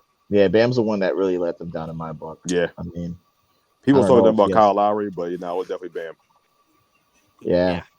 The Kobe disciple, man. I don't know. Dudes is nasty, man. Kobe disciples is some bad dudes in the league I right still now. don't- Tatum was eating. Still don't know. You still don't know Still what? don't know what that means.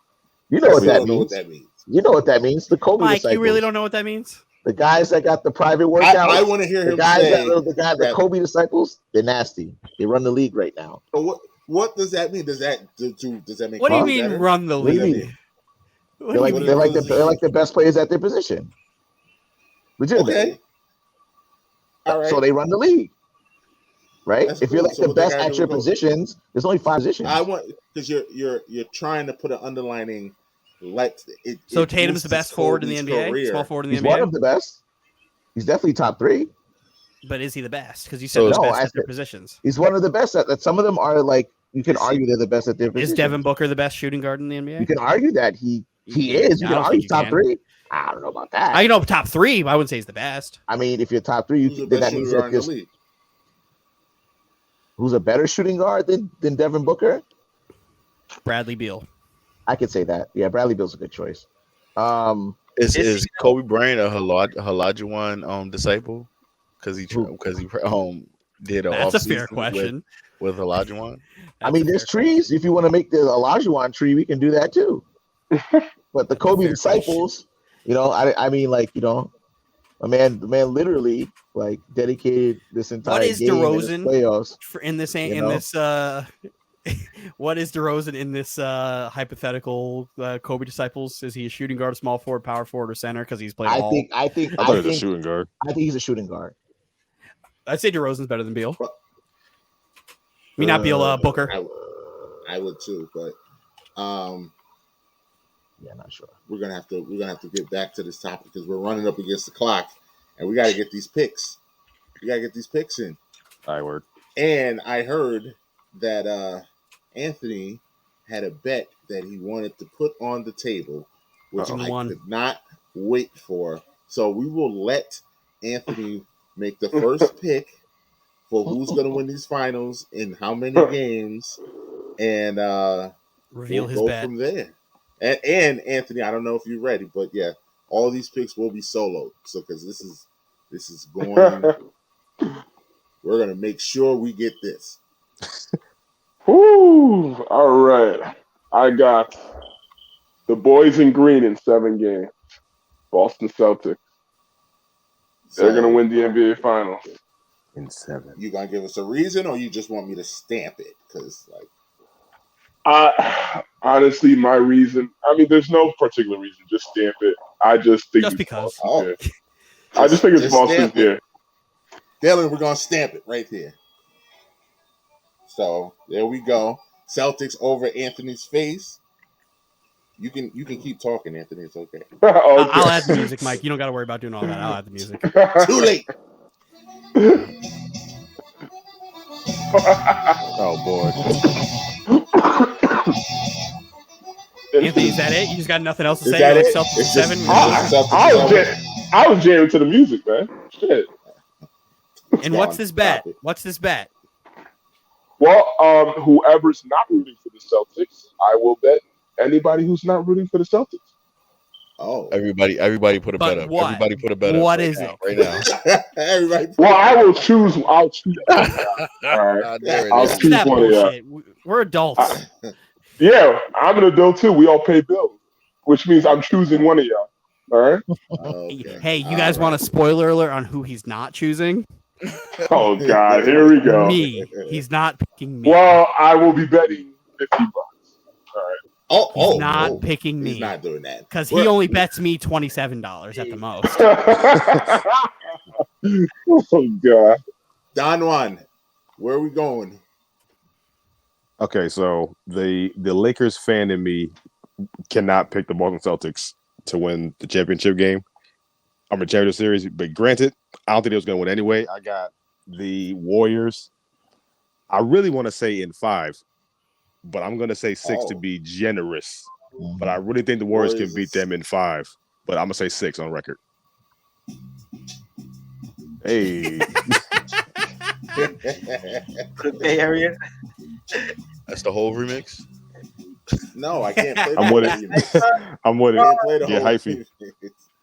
It was supposed to be the whole remix. But you yeah, know, Yeah, I still we no, gotta go I really Love, do by the way. think the Warriors are just gonna take it. This and I think that take it like in like 5. But like I said, I'm gonna say 6. But my heart wants to really say 5 because All right. I saw what the Mavs aren't the Celtics. I'll give you that either. But when they get going, they are just they're going. And I don't know if when they get going, if the Celtics are going to be able to withstand that, because the Heat and the Warriors aren't the same team. The Heat couldn't get going, and they still had some close. They let the Heat come back a couple times. The Warriors get going, you ain't come back. That is true. Yeah, but the Celtics and the Mavericks aren't the same team, though. He said that. Yes, I said that, but I think the Warriors are just. But that's how much better they are as a team, and like that, especially that core unit when they get going. Even though they're on the road, they can snatch your heart.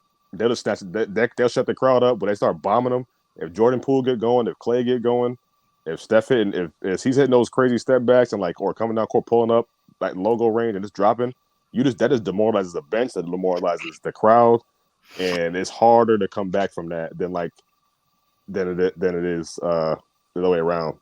So that's why I think the Warriors are really gonna pose a big problem for the Celtics. Warriors in 6. The Riches, Scooter.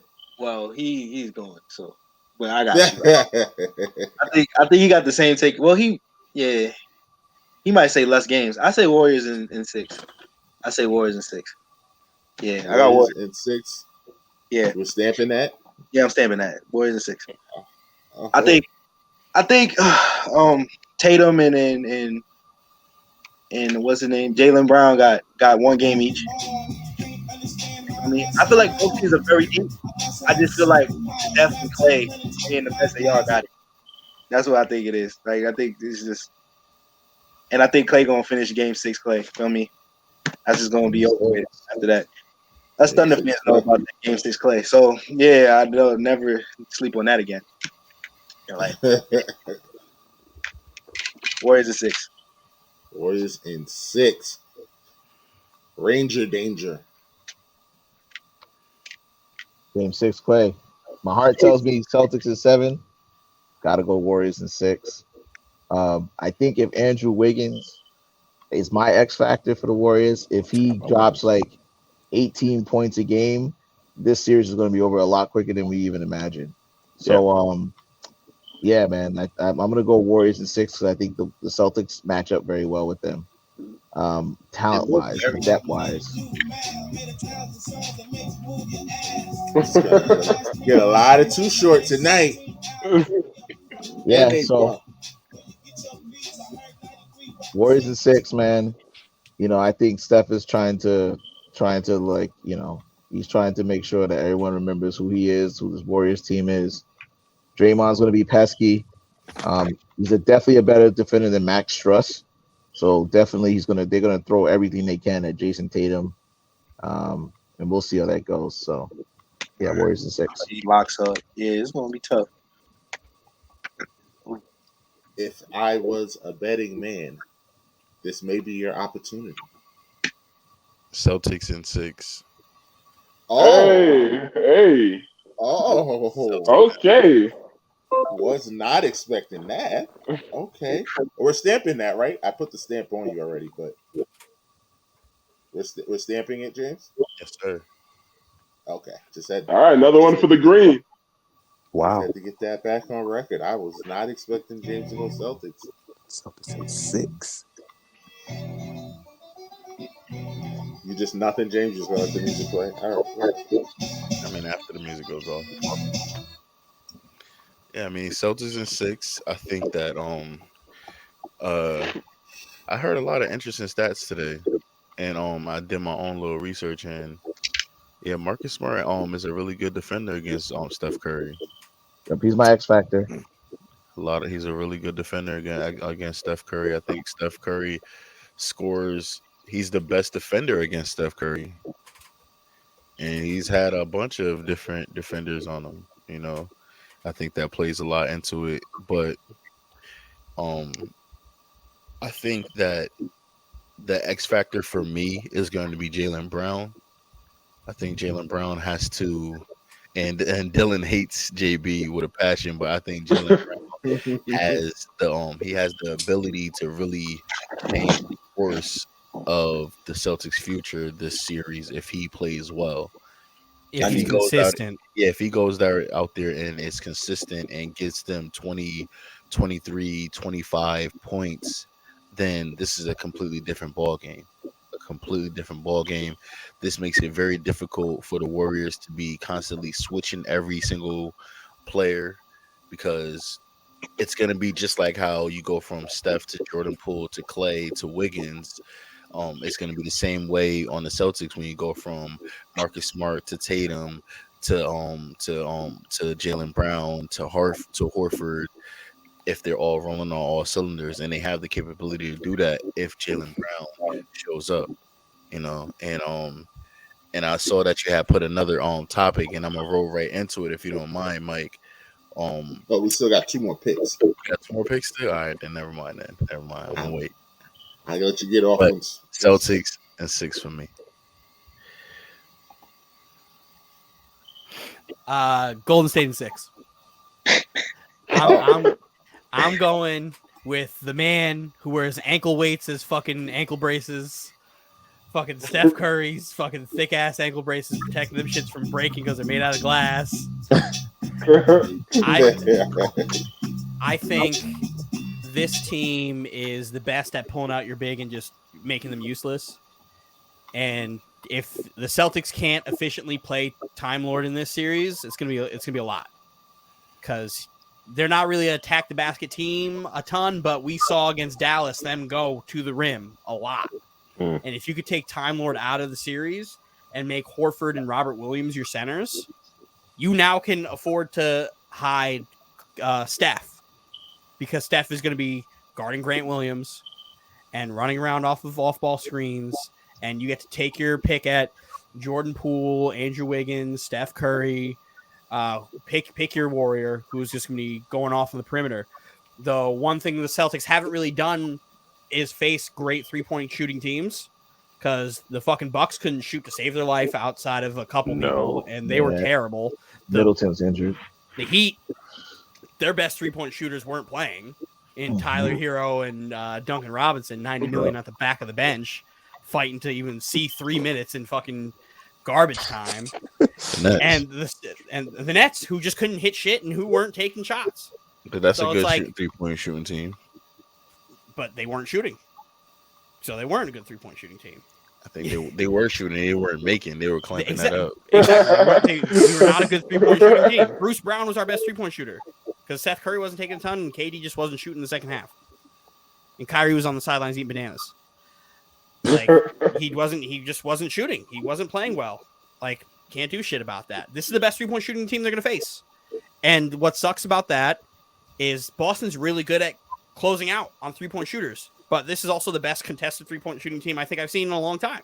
So will that closeout actually matter a ton when you're facing a guy like Steph Curry who will pull up from half court, Klay Thompson who get hot at any point, and Jordan Poole who's like the splash cousin who could give you 35 at any point, and then Wiggins can give you anywhere from 15 to 18, and it's a net plus, because he's going to go out there and play defense, and they're going to be rotating, and Draymond's going to be they're going to run a small ball lineup, probably to go out there. I don't think Boston's going to win game 1, and I'm very interested to see what Ime Udoka does as his actual adjustment heading into game 2 on how they could effectively use their bigs.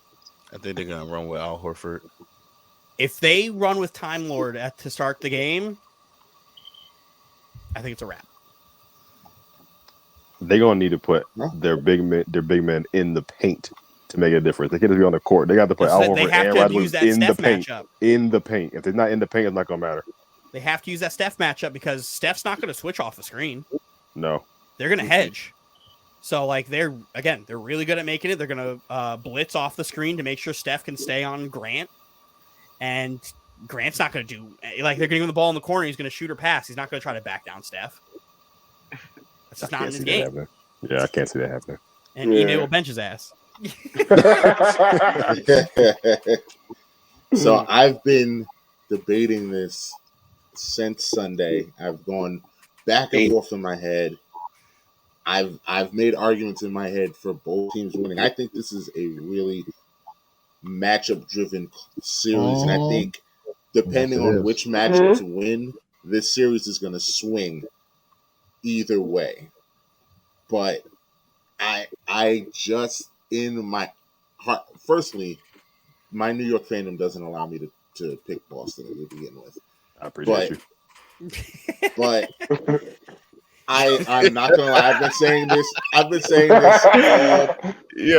playoffs. I've been saying this all playoffs.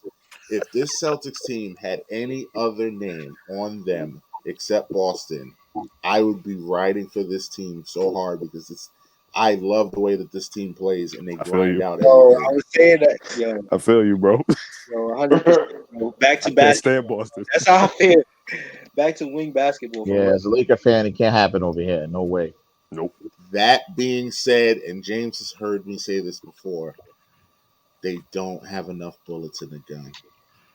This Golden State team has too much offense for them. And it's just going to get to a point where Golden State has just enough defense.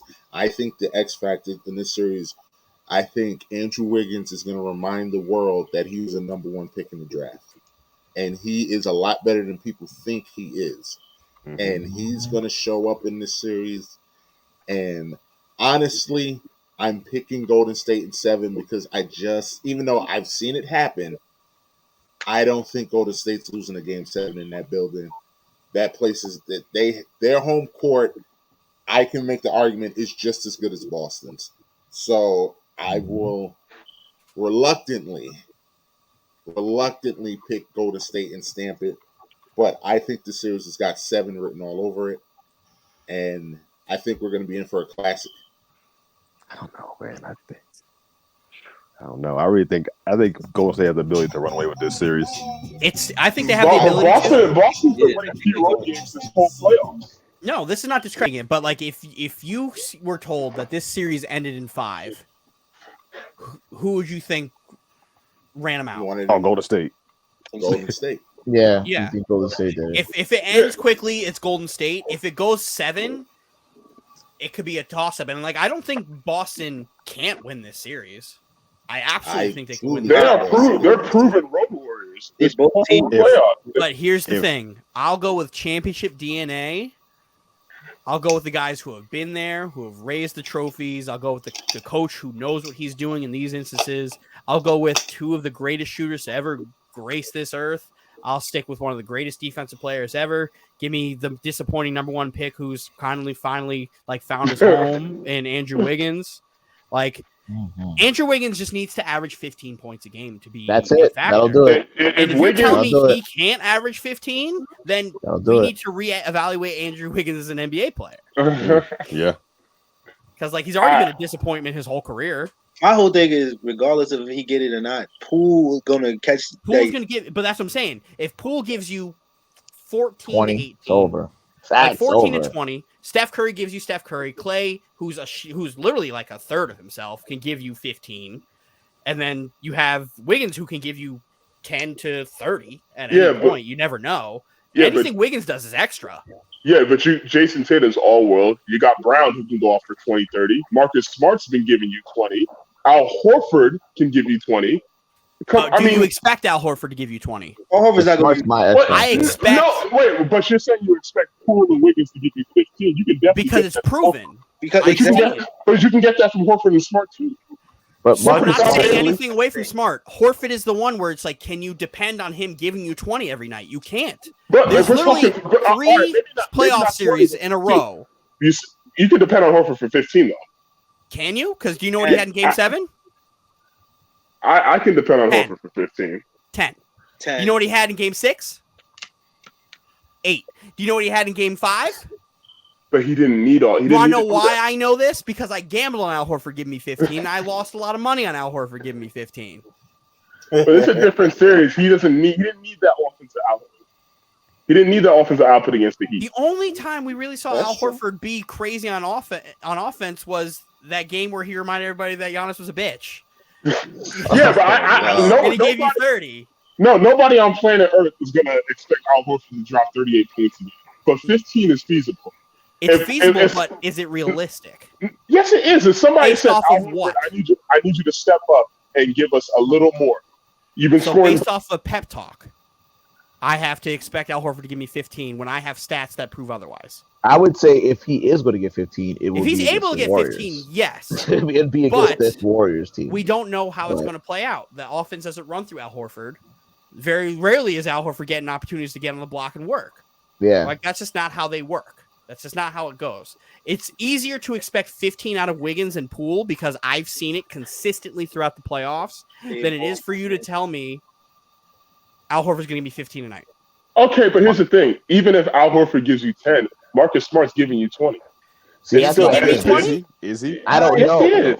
But Marcus Smart playing that last game, Game 7, this series is going 7 in my Yes, book. If he but plays again- what he played in Game 7, the series is going to Game Marcus 7. If he Smart is takes a also little, one of those guys. if he plays a little less hero ball too, come on now, man. And here's That's the the thing. only blend. That's the only issue I'm 22, having. 10, and like Matt. Yeah. I love Marcus consistently. But the problem, plays he's the not defense he consistent in his plays. scoring.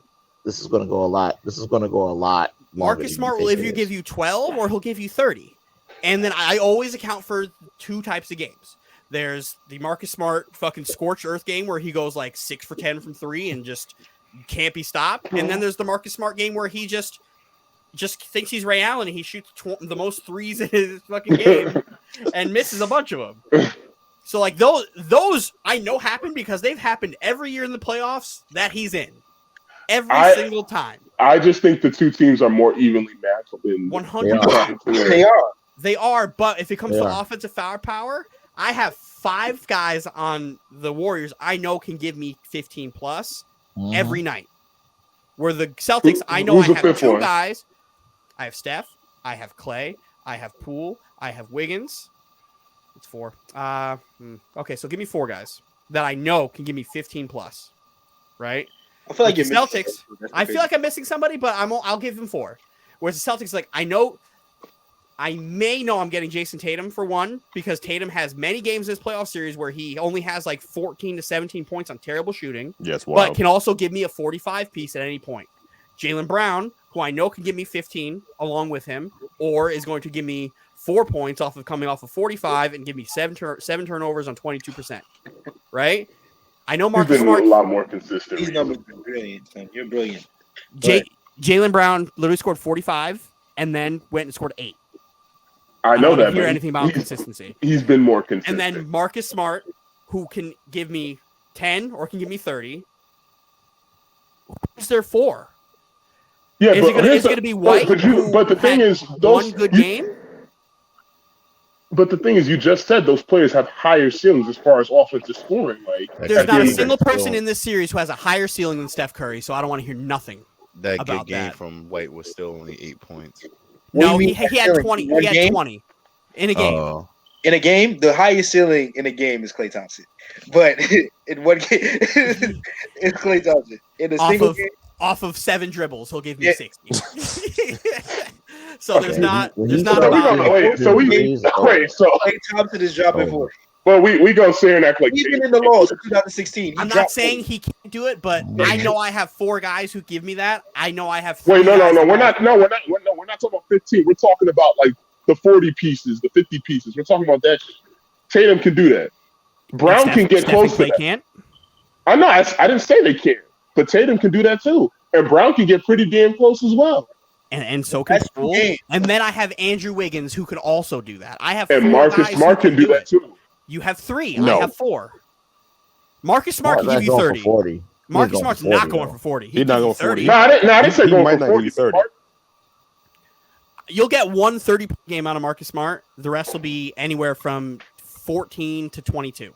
But the thing is, all right, so if we're talking about offensive firepower, yeah, you can say the Warriors have a higher ceiling, but at the end of the day, who's a better defensive team? I still think the Celtics They're actually are both better. They were both top 10 defense all season. But I think the Celtics are still a better defensive team, though. Like, I still trust Draymond Green to Anthony's on point, defense. I think the Celtics are a better team defensively. Better team defense, but it's not by much. It's not by much. It's not by much. But here's the thing: the Celtics are that kind of team that will make those adjustments. I don't think they've lost back-to-back playoff games. They haven't. Every time they've lost, they've made the adjustments and came back and won. No, that's what I'm saying. After game 1, I'm interested to see what Udoka does. But at the same time, this team plays defense and offense at a high level. Those teams weren't Golden State. Very high level in Golden State. Their main people lost 3 rings already. And Boston is very good. Very, very good. And I'm not going to discredit them or anything because I think Jason Tatum kicked down that top 10 door and is a fucking superstar. But he's also has consistency issues. My thing is literally every single playoff round, first, second, third round, the Celtics have won multiple games on the road. They have gone into the other opponent's gym and won multiple times. I think three of their 4 games they beat the Heat and were in Miami. Are we going to act like the Warriors didn't win games on the road? No, but I'm saying this. And that those teams aren't the Warriors either. It's just firepower-wise, Boston hasn't played a team this good offensively. Boston beat who? They beat Brooklyn. Yeah, but let's not act like the Warriors played. Let's not act like the Warriors played a injury-riddled Nuggets that only had one person literally carrying the whole team. John Morant was out halfway through the series, which fucked up Memphis. And then we're talking about the Dallas Mavericks, which is basically literally Luka and a bunch of super inconsistent shit.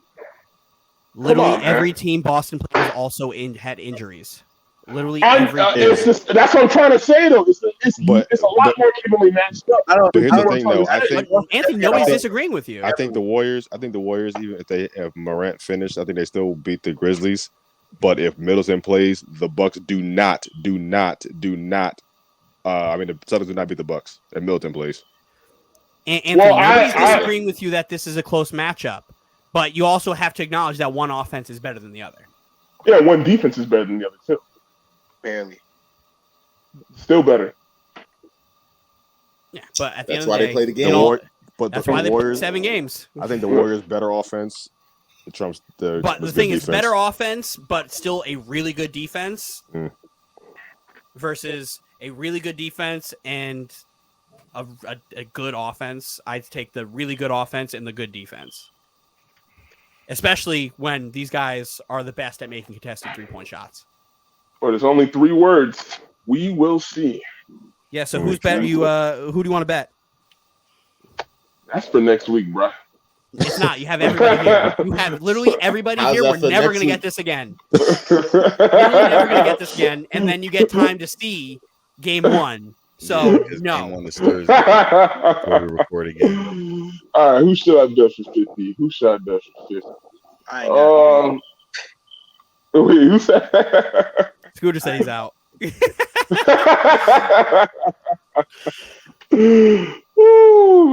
I know I want smoke. So nah, I got you tied up in baseball money, Dylan. I can't. You don't got no basketball money though. So what's up? But I got you tied up in baseball though. Don't worry. I'm here. I have a job. I'm an adult. My bills are paid. I have free money. Yeah, James. I already gamble. The Celtics, so we were supposed to do a bet. I already gamble. Let me make some free money. He said, "Nah, I'll bet Raz. We'll do the bet." Didn't you guys pick the same team? No, he didn't. No, you picked the Warriors. Anthony, I fucking hate you. I fucking hate you, Anthony. Do y'all see the smoke that he just dodges? From somebody who wants beef. We have 2 baseball. I live for it. We have 2 baseball bets. 2. Okay, how about this? Let's make that steak bet. Be in person. Let's make that steak bet. Let's make that steak bet. The steak bet? Yeah. Where if I lose, I have to eat a well done steak, and if you lose, you have to eat a medium rare steak. Well done steak. What the hell? Thank you, Don. Thank you, Don. Thank you, because we got the well done boys and fucking Mike and Anthony. We're out here eating fucking catcher's mitts with fucking A1 steak sauce. I'll take you up on that bet. What's the bet? You have to eat a 20-ounce well done steak. Okay, and you're paying for it. These are little pants. No, if you lose the bet, so I have to. Okay, so I have to do it. All right, you have to pay for it. All right. Who said leather pants? A 20-ounce well-done steak is literally just a fucking backpack. It's literally just a backpack. You can't. It's literally Scooter turning around and take a bite out of that couch. Take a bite of the cast iron and just like push it A1 sauce. No sauce, no seasoning. No, none of that. You got some A1 sauce on it. He's trying to kill you, Dylan. You gonna choke? That's fine. Yeah, no, this is how these guys like eating their steaks. Like Anthony's going to thoroughly enjoy his way more than me. Because he's going to be eating a good steak with about 70% more flavor. That's a fact. as a fucking fact. That's a fact. And then I'll let you use steak sauce. So you're like, oh man, this is good without steak sauce. Oh, let me dip it in steak. Oh my God, Mike, this is great. You don't know what you're missing. Like, this is a lose-lose for me. Actually, it's a win-win for me. Like, because then I get to eat a fucking shitty steak and tell the world why it's fucking terrible. And then Anthony gets to eat a really good steak and then he gets to change his mind on things. Oh, God. This is an educational experiment. I'm here for it. Kids, you're learning. Stupid. So we'll bet the series. If the Warriors win, then you have to eat a 20-ounce medium rare steak. And if the Celtics win, I will eat a 20-ounce fucking backpack. Done. Deal's done. Well, before you guys go, I do All want to find you guys, like Mike. You could ask the question. I do want to hear everyone's take on this really quickly. All right. On the legacy. How does this series impact Steph Curry's legacy? I'll go first. 'Cause I probably got to scoot up out of here. If he wins or if he loses. Both. Both. Okay, well, I'll answer both. If he wins and he's the Finals MVP, that I gotta throw that in there. He's got to be the Finals MVP. He cannot go another Finals and not be the MVP. That cannot happen, and him be like considered in the upper echelon. But if he does win and gets the Finals MVP, I think you can open a discussion for that just because of his impact on the game. Like I do respect people when they say his impact because like he did change the way people play the game. It's actually insane if you really look at it. Mm-hmm. It's insane. He absolutely changed the game. Watching kids play basketball and like you like watch he drove by like a basketball court. I'm like, what the hell's going on? What is going on over there? Like it's everybody's crazy. Steph Curry these days, man. It's insane. It's like so I will give him that because like I'm not gonna disrespect his legacy what he did for the game. If they lose, if the Warriors lose to Boston, that's why I said 5 or 6 because if it gets to 7, the pressure that's going to be on Golden State is wild. Mm-hmm. It's going to be wild. That's how it was in 2016 when like they were 73-9 and they were game 7. Like the Bucks are getting tight. Like you saw what happened down the stretch. They couldn't score. They could not score. There was too much pressure. They couldn't score. So if they lose this series, it's going to hurt Steph.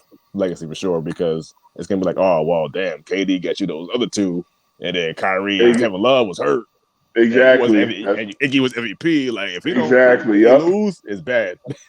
It's bad. That's nonsense. Go ahead. The narratives are wild the way they're gonna get spun. Yeah. Because it's literally like, did Steph really deserve this? Did Steph was he this good? Yeah. Blah blah blah blah. Yeah. Maybe he is a fluke. Maybe he only won because of Kevin Durant. Kevin Durant's legacy is now more important than Steph Curry because they didn't win. They couldn't win more than one without him, but they won 2 with him. First round, crazy. It's gonna go if Steph Curry wins Finals MVP and they win this, he's in the top 10 of all time.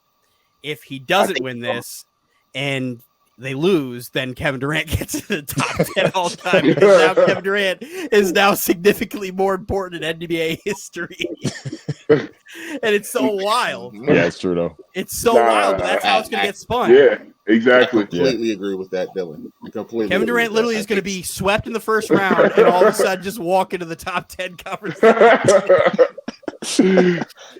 No, but I agree with Don. Like Curry has to win MVP too. He can't just win; he has to win MVP as well.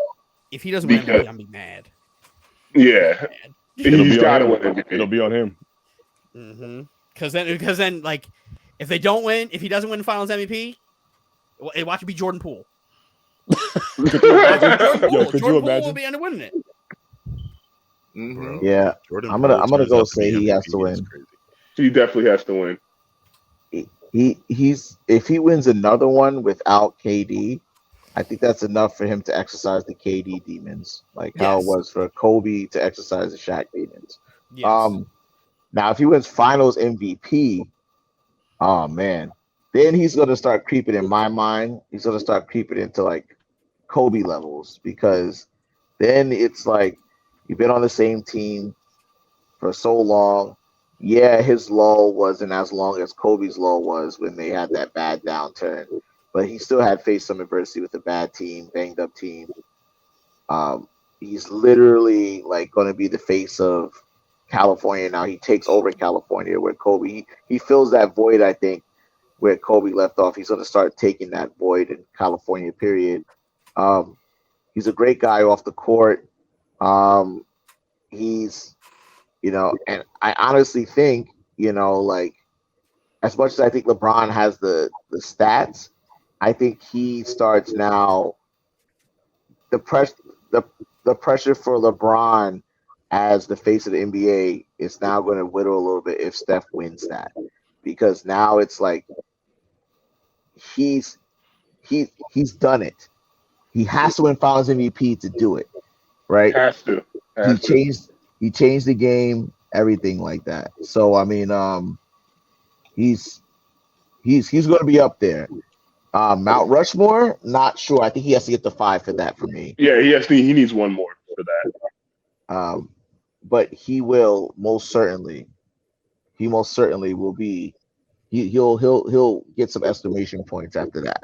He'll exercise a lot of demons by getting Finals MVP and the championship. Yeah, I think the LeBron face of the league thing. He's not the face of the league anymore because the young guys have kind of taken that over already. I'm glad you said that. But I mean, like in the sense of, like the person LeBron is still the guy. He's still the standard. Yeah, like I think the standard is now, it gets whittled down, and you start having people say, well, Steph is actually the standard, right? He's just as much of a great guy off the court as LeBron. But I still think it's LeBron. I still think it's LeBron because every time we talk about the face of the league outside of LeBron's name, we always mention multiple names. We can't decide on one person. It's like honestly, until they can come up with one definitive person, I think it's just still LeBron because there is no discussion on whether it's LeBron or this guy or that guy when it was LeBron's time. It was like LeBron. Like everybody knew it was LeBron. Like until they can definitively come up with someone else, I still think it's LeBron is the face of the league. I don't know. I think Steph. Yeah, I don't like the default thing, especially when he's like 38 and but he's still balling though. I mean, he is, but like he's must-see TV, but so is Steph. Yes, that's what I'm trying to say. It's like he stakes his claim because now it's like it's going to be. I hope he does. If he loses, I still don't think it takes anything away from his legacy. We're just going to just say what if, like we want more. He had more in him, So I just think that if he wins, though, it's going to take him into another stratosphere, image wise. Yeah, top 10 all time. Kick some with dudes out. MVP, with Finals MVP, with Finals MVP. Yes, with Finals. Because there's no way you could go when you win 4 rings. Yeah, and not win MVP and not have a single Finals MVP. Like that's wild. Yeah, and be considered the best player. One is stupid. Iggy one is stupid, but like dumb.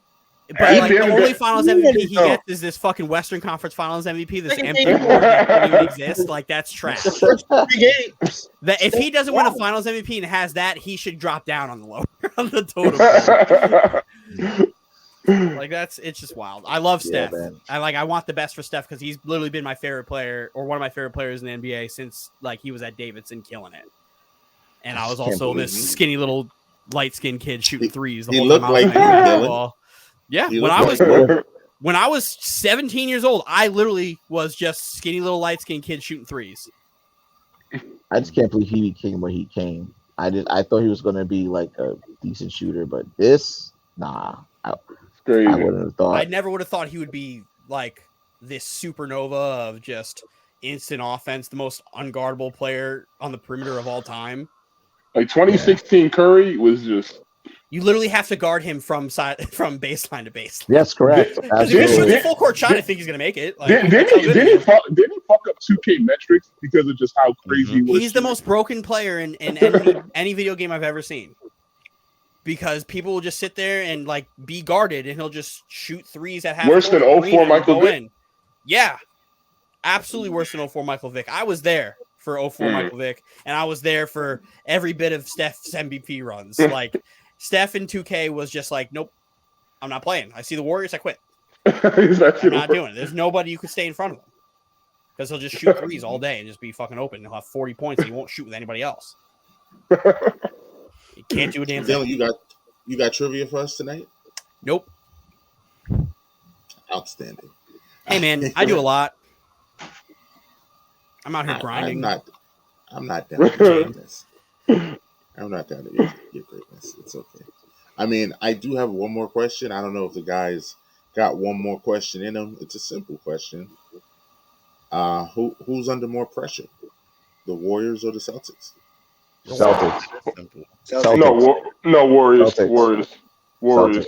For what? Okay. The Well, Warriors. okay. So the reason why I we're gonna say the have to go Warriors- one at a time since there was no consensus. So, Yeah. The reason why I Scooter, say go the ahead. Warriors. Oh no, go ahead, Bruce. Go ahead, Bruce. Oh, the reason why I said the Warriors is because this team, they got a few additions, but this team has been there before. Their big three, big four, however you want to look at it, has been there before. You got the back-to-back MVP that is the best shooter in the league and the NBA history, and then you got the Boston Celtics, right? Where almost half or more than half of the team hasn't even been to the conference finals. And then also this team is kind of riddled with injuries as well. Like they're in and out, Yeah, they did this every time. So like if the Warriors loses to this Celtics team, I think that I mean, it's a lot to be said. So I think the Warriors are under more pressure as far as like if especially like your guys were saying as well, especially if this series goes deep. If the series goes deep into the series, the pressure is definitely gonna pick up more for the Warriors than the Celtics because they're like, we're just here. Though we fought to get here, we're facing these guys, so we're just here. We're trying to prove ourselves. But if they lose, that's a lot. And the reason why I say the Warriors as well is because the Warriors are slowly moving into a different kind of dynasty talk.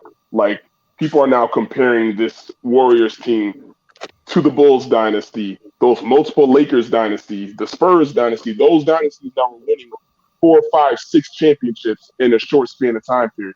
And the Warriors now being compared to those kind of teams, those type of dynasties, this is their opportunity to get into that upper echelon. And this is, I mean, again, even though I have the Celtics winning, at the end of the day, this is a group of people who have no finals experience whatsoever.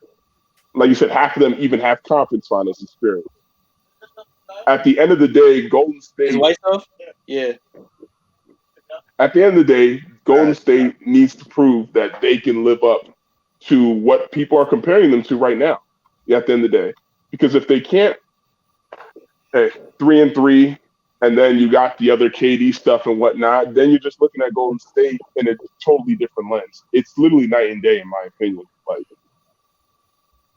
Yeah, I'm gonna say it's the Celtics, man. I'm gonna say for some of the reasons you guys just mentioned, because like the Celtics, man, it's like I don't know, man. I don't know.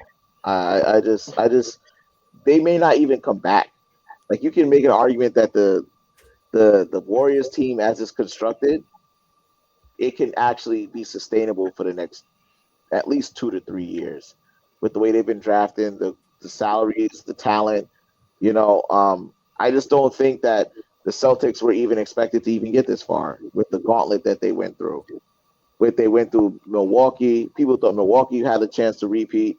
You think Jimmy Butler, after what he showed and the Heat team, how they dominated all year, you thought that they were going to put the clamps on them defensive wise.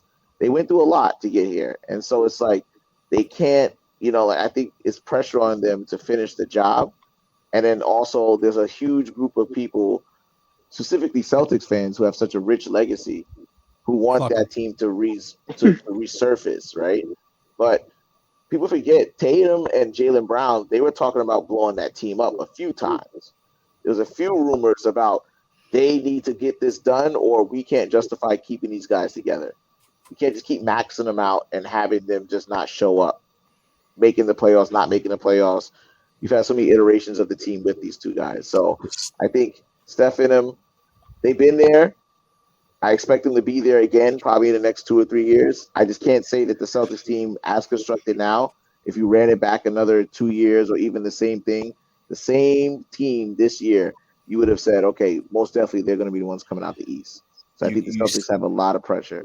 I don't mean to jump in on your take, but I do have to intervene just a little bit there. You say that about this Celtics team, about maybe blowing it up, or if they can even get here again with this same constructed team, where just 3 years ago, they weren't sure if they were going to be able to re-sign KD, Draymond, and Klay Thompson and all that as well. And that's coming up. So this may not be the same team that we get next year. I mean, I think they're going to re-up on, I think maybe Draymond's up or something, but Steph and Klay are locked in. I don't know. They are. I think contracts are locked in. Steph and Klay is locked in. Draymond is still. Draymond's got 2 more years. He has 2 more years. An extension a couple years ago. But what about Wiggins? And I know who's going to want money. Wiggins, I think, is also on that same boat where he's got like a year or 2 left. Mm-hmm. But like Scooter's been sitting there trying to raise his hand, and y'all just been going, and I thought that's really funny. I thought we were going clockwise. My fault, yo. Go ahead, and then I'll go. Brother, I'm proud of you because I got the same take. The Celtics definitely are like more. They need to win it more. And here's why. First of all, they've been to the Eastern Conference Finals the last how many years now? They've gone 3 times total in the last like 6 years. Yeah, so them blowing it up isn't crazy, really. And Jaylen Brown was there. Tatum was there. They were young. And Horford. Smart was there. They're still young. They all been there. Like that was them in their first and second years in the league. Al Horford was there, and Smart was there. Smart has been here for a minute now. Smart. This has 7 years. A nice season. Mm-hmm. This will be his 7th or 8th year. Bubble. They lost in the bubble against Miami. Mm-hmm. They won this time. Like they've been trying to win. They've been a good team. Like they've been a good team. Regardless of what happens, the Warrior is a high quality dynasty. They are the Lakers. They are the Bulls. No matter what you say, no matter what you do, they won 3 titles. They went to 5. And they're going 6 finals appearances in the last 8 years. They're a dynasty. They are the dynasty. Outside of the 2 years where there were injuries and nobody played, they've gone every year. But here's the difference between the Celtics and a lot of the teams you saw in the Eastern playoffs this year. A lot of these teams have aging stars. You start with the Nets, KD, Kyrie, they're already in their 30s. You go to the Celtics, you go to Kyrie the Bucks. Just turned 30. Well, KD's 34. He's going to be 34. All right. He's 33? Just turned 33.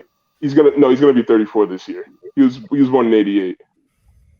And then you go to Milwaukee. Yeah, they have Giannis, but Middleton's in his 30s too. And then on top of he hasn't been in the league that long. He had to just turn 30 though. Like he has no, he's 30. He was drafted after Kyrie Irving, correct? Yeah, no, he's drafted before Irving. He's past 30. No, there's no Middleton. I think Middleton is like, if he's 30, he just turned 30 or he's 31. No, he's 30. He's 31. 31, yeah, that's still young. Still. No, I'm not. Yeah, he's young, but at the same time, what I'm trying to say is, again, even look at Jimmy Butler in his 30s. Like at the end of the day, the Celtics big 3, Marcus Smart 28, Jason Tatum's 23, 24, and the same thing with Brown 25. Yeah, 25. They've been here, bro. They've been winning games. Like, and they're gonna be here for a long time. That's what I'm saying. They should be. Yes, but they should be. They're going to be here for a very long time. Warriors want to be a dynasty. The Celtics should want the same thing. The Warriors are already a dynasty. No matter what you do, Steph Curry is top 10. There's nothing you can do about that. There's no losses, nothing. There's nothing we can do about that. No, but what I'm trying to say is, like, just to answer the question as far as pressure, I don't think there is as much pressure on Boston because they have a group of superstars who are literally in their prime and super young. They have years and years to go. That means why that means nothing. There's no. They said it. There's no way they might go next year. Yeah, and that means something too. That does. Think about this. You know what's great? I'm a Thunder fan. That's why I'm saying this. You don't know if you go to next year. I was about to give you. That's a great. I was about to give you the same analogy. You don't know if you're going to go. You have to win now. Like there's nothing. You have to win now. You here now. The East is different. Like a lot of the teams were injured. The East is great. The East is different. Yeah. Like what was a bad team in the East? As much as I hate like talking about the Nets getting swept, it was just tough. No Joe Harris. Ben Simmons didn't even step onto the court. Like, it was just a mismatch of bullshit. Like, we don't know how that series plays out if everybody is healthy. What happens if Middleton plays? What happens if Kyle Lowry doesn't fucking pull his hamstring? Jimmy Butler with his inflamed knee. Tyler Hero doesn't miss the last 3 games. There were people saying the Grizzlies would have beaten the Warriors had Ja been playing. I mean, we could talk about the West too. No, I will talk about that, but the Warriors literally. So for me, the Warriors are the Warriors. Like, they are the dynasty. The only people the Warriors they got to worry about is Poole and Wiggins. Those two gotta show up. Everybody else, we good. Like, my legacy is cemented, stamped. Mm-hmm. We won 73 games in the season. That's the most ever in NBA history. We got 3 titles. We went to 6. We can do this. This is going to happen. Like, that's why I think the Warriors play a lot more freer than the Celtics. I keep trying to tell people I think they're going to play a lot more freer than the Celtics. Exactly. They're not going to press as much as the Celtics. The Celtics been to the Eastern Conference Finals 3 times in the last 6 years with this core. Like, regardless of how y'all feel, and they finally made it to the finals. And don't forget, they ran into LeBron, the same block that damn near everyone else one time. They lost. Here's the thing: I don't want to hear they ran to LeBron because they took LeBron 7 games. Did they lose to Kawhi? They took LeBron 7 games, and they could have won that series. They should have. And let's not act like that game 7 was a blowout. They could have won that series. So it's like damn near every other superstar in the East not named LeBron. Every other superstar team. We could talk about how the Raptors. If you could take LeBron to 7, you could win the series. But they didn't. They lost. Exactly. But so they could have won that game. They wasn't a blowout. Did they lose to last year? Who did the Celtics lose to last year? They lost to. They got happily gentlemanly sweeped out. Yep. They lost to the gentleman sweep. Went to that game. So like this is kind of crazy too. They beat the Nets, who beat them last year. That's kind of crazy. Mm-hmm. The Bucks, I think they had a great series. Yeah, the Bucks beat them. Middleton hit that 3 and all that. I think Smart hit one back. That series crazy. And then they just lost to Miami, who the bubble series was fire. So like they've been revenge. They have to win this. Like they have to. They have to. So for me, the pressure's on the Warriors. Conference Finals again. Maybe we implode it. Maybe we get away with Jaylen Brown, get a big. That's what I was thinking. Maybe they got to do that, like that, because it's been 6 years. Regardless of what it is, it's been 6 years. For me, the pressure's on the Warriors. The Celtics don't have all-time implications, like on the line here, where like you have Steph's legacy, you have Steve Kerr's legacy, you have the Warriors' legacy as a whole. Where if they win this, different stratosphere. You are now like officially like, okay, what's the greatest dynasty of all time? I feel like they're already there. But Steph's like, so if they win and he wins Finals MVP, his legacy changes in a better way. Maybe in a better way, Steve Kerr gets propelled more on it, and then Kevin Durant's kind of legacy kind of goes down a little bit because if you don't think Steph's top 10, he now kicks the door in is top 10, right? Boston finally got over the hump of getting to the Eastern Conference Finals. Like finally got over the hump with this group. They got a new coach in who was a better coach than Brad Stevens, but like we have to see them do this. If they don't win, it's not like this epic big deal where it's like, oh, we have like major proportions on this because this Boston team's gonna be around. But I think this Boston team is very parallel to that Oklahoma City Thunder team, like he mentioned. Very, but the problem is Boston, very parallel. Boston's ownership and Brad Stevens as a GM will not trade James Harden in this instance. No, but I think Jaylen Brown is the one who might not stay around if they don't break through. Jaylen Brown has maybe, if they don't make another finals run next year or Eastern Conference Finals run, Jaylen Brown will be the one who's out. Yes. He's gone.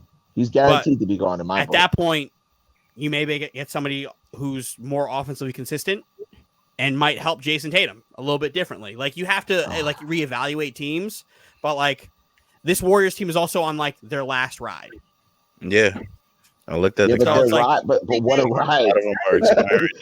ride. But now imagine you go and you collect more rings on your way out. After this one, it doesn't matter. They don't win another championship after this one. But here's the thing. What if they do? The Bulls, they would. I don't think there's nothing they could do to beat the Bulls. Like 3-3. I don't think. Like the implications of them winning. Lakers 3 is crazy. Like yeah, I think the implication of them winning is less than the implications if Boston wins, because now you're talking about the changing of the guard in the East. now they finally realize their potential as that team. I think Brown stays, everyone stays. You say, okay, Boston is the next big team that's going to come and take over and has a possibility is try to establish their own dynasty and start winning a bunch of Eastern Conference championships. And now Jimmy might lose his window. Now Giannis might end up getting one. But if the Warriors lose, I mean, if the Warriors win, then it's just like we expect them to win. Yeah, but then if the Warriors win, they could also run it back again. Because it's not like I would not pick them every year in a playoff series still. But Boston won't have the ability to run it back again. Boston has a tougher ability to run it back because the Eastern Conference is so much harder. That's what but it's not going to be held against them. It's not going to be held against them the way it would be held against the Warriors. But to that point, Dylan, that's why I think Boston has more pressure because they have to win now because literally their window could close in 2 weeks. Because to be honest, like let's not act like we tease you and everything, but let's not act like Kevin Durant, Kyrie Irving, and Ben Simmons are not waiting next year to come and absolutely. Let's not act like Giannis is not still there and Milwaukee. Giannis is already in the weight room. Middleton, if Chris Middleton doesn't get hurt, that Milwaukee's here. Like, I'll act like Chicago wasn't the number one seed before Joel Embiid trying to force himself out of Philly or get James Harden the fuck out of there. Boston's got to win now. They can't harp on, we'll come back, we're young. They got to win now, and that's why I think they have more pressure. Looking like a KC fan. They got to win right now before this. No, I can see that. To your point, Dylan, I could see Golden State here next year. Wiseman is still coming back next year. Yes. Like Golden State, these are all-time players. They can get back here. I agree with you. If they win, that puts them in rarefied air. But they're also good enough to get back here. I don't know if Boston's good enough to get back here, which is why I think, and that's not in a disrespectful way, but I just don't know if they're good enough. So that's why, to me, Boston has to win this series. And Masai is not going to just sit there and just wait on his hands and feet. Masai is always working. That Toronto team is also going to happen in the Eastern Conference with Scotty Barnes the on East that is going to team. be wild. Oh man! Because who says Cleveland doesn't make a move to go get a wing who can fucking score? Who says Cleveland doesn't get better when Sexton gets back? Who says Atlanta doesn't go and get a real wing? Exactly. Who says the Knicks don't make a move to do something to get involved? Who says Charlotte doesn't make a move? The East is a problem. I agree. I agree with everything. I definitely think the East is definitely a harder road for Boston. I agree with 100%. But you also gotta look at the West too. What about Zion? He comes back healthy. What if Zion comes back healthy? What if Kawhi Leonard comes back? Like, hey, you gotta think about this. Jamal Murray comes back. So for me, it's hard to not pick the Warriors in a playoff series. It's very hard to not pick the Warriors in a playoff series against whoever. But let's say the Suns re-sign Ayton and they don't shoot themselves in the foot like they did this year. Guess what? I'd pick the Warriors over the Suns too. If that match would happen here, I was going to pick the Warriors or the Suns. Oh hell no. I had Phoenix. Phoenix. Yeah, Phoenix would have smacked the Warriors. Paul and Devin Booker and Portland. That's why I'm so mad they laid a fucking egg against the Mavs. Phoenix would have smacked Golden State. I think Phoenix is who you see. We're going to play the coulda, shoulda, woulda. They couldn't even beat the Mavs. They could have beat the Mavs. Nah, I don't have it now, but I'm not going to have smacked up on it when Luka outscored them by himself. In the first Phoenix half. is who you thought they were. They're just not. They're a team of just talented individuals that just cannot get together at the end of the day and just decide like we're going to play as a team and win as a team. It's just if individual players just come in and they just do their thing, then fine. But as a team, there's no way that DeAndre Ayton shouldn't be averaging 30 and like 15 a game. But the Chris Paul as his point guard, no way. But the thing is, if they re-sign Ayton and they get, I'm just saying because Phoenix can still match any offer that he gets. DeAndre Ayton and Monty Williams literally are fighting. They're not going to be back. They're fighting right now. They're fighting right now. Listen, we all said we was all talking about Deebo Samuel, how he's going to leave the 49ers. He don't want to deal with it. Now it's the point he's going to sign with them now. Listen. Well, the problem was never money. The problem was not being used as a running back, so your career lasts. They still had an issue. They still had a big issue. Their problem with DeAndre Ayton is he literally quit playing. Yeah, but how many times have you seen it where players like, I want money. The team's like, nah, we good. And then after a while, like, okay, we got to. He literally quit playing in a playoff game and got benched because he was throwing fits. They're not feeding that guy, man. That's Usually crazy. that's the last thing you see for a guy on a team. Guys throwing fits. Monty ain't having it. The organization won't have it. He'll go throw a fit somewhere else. I think the West is going to be possibly interesting, good, because if they let Ayton walk, I can see him go to the Timberwolves, him and Cat. That's going to be an interesting type of situation. Dallas would be awesome. If he goes to Dallas, that's going to be a problem. If he goes to Dallas, it's going to be a problem. Yeah, man. I just think the Celtics have a harder situation with how things are shaping up. That's all. Yeah, but I also don't think anybody's going to be sitting there like talking shit on the Celtics if they lost the way they'd be talking shit on the Warriors, where it's like, oh, they couldn't win without KD and overrated. What's going to happen is they could fall into obscurity, though. They could just fall into obscurity. They could just become one of those teams. Yeah, the Celtics, they would just forget. The Celtics would just whatever. They just play. All right, we'll try again next year, and then they'll be in the playoffs, and they'll be fighting, and then it's just gonna be a new person. Yeah, I think it's over after that. I think it's over. If they don't win, I think one of them, somebody's not gonna get paid. Probably Marcus Smart, and it's gonna be over with. And then after that, Jaylen Brown gonna be like, "Yo, fuck this, I'm out of here. What we doing?" And it's all gonna be over. And then Tatum gonna win a championship. And it's gonna be the same type of situation. That's how I see it. Jason Tatum's my guy. Yeah, he's gonna get MVP soon too. Because at the end of the day, the Celtics finally got over that Eastern Conference Finals, and they actually made it into the finals. I think just based off that alone, Jaylen Brown's not going anywhere. They're gonna make sure he's going anywhere right now, but like a couple years. If you don't think Brad Stevens won't be listening to see when Bradley Beal is fucking available to get rid of him to go partner up with would you say Bradley Beal over Brown? No. Yeah, Bradley Beal's consistent. No, but you don't I don't know about that. Defense when you have a score. You need defense. You'll get team defense, but you also will get like. Here's the thing, like I'm consistent. Bradley Beal, I like Bradley Beal too. I'm not. Right now, he's not. I consistently hate on Jaylen Brown, and sometimes it's unnecessary, but like it's super unnecessary sometimes. But like putting another offensive, like consistent, like 25 a game next to Jason Tatum could make a world's difference. Where you sacrifice a little bit of defense for more offense consistently. I just feel like when it comes to those type of players, it's hard to have the same type of player twice. That's why Jaylen Brown doesn't get as many buckets as he wants. That's why it was. He also gets like he also when he's hot is hot, but also still has like a bunch of turnovers because he thinks he's hot sauce and like dribbles the ball through his legs a million times in a row. That's true too. But he's averaged 23.5 points. I understand. And he's averaging the most points in some of these series too. Yeah, that's what I'm saying. No, I understand that, but then, where's the offensive drop off? But I'm just saying, you get better efficiency from Bradley Beal than you would in Jaylen Brown because there's a lot of games where he shoots fucking terrible, and then you get less turnovers from Bradley Beal than you will Jaylen Brown. You get better defense. You will get better defense, but again, and a more durable athlete too. I will give you that. But if there's an opportunity to get Jason Tatum his mentor, you don't think Brad Stevens is going to sit there and be like, "Let's go."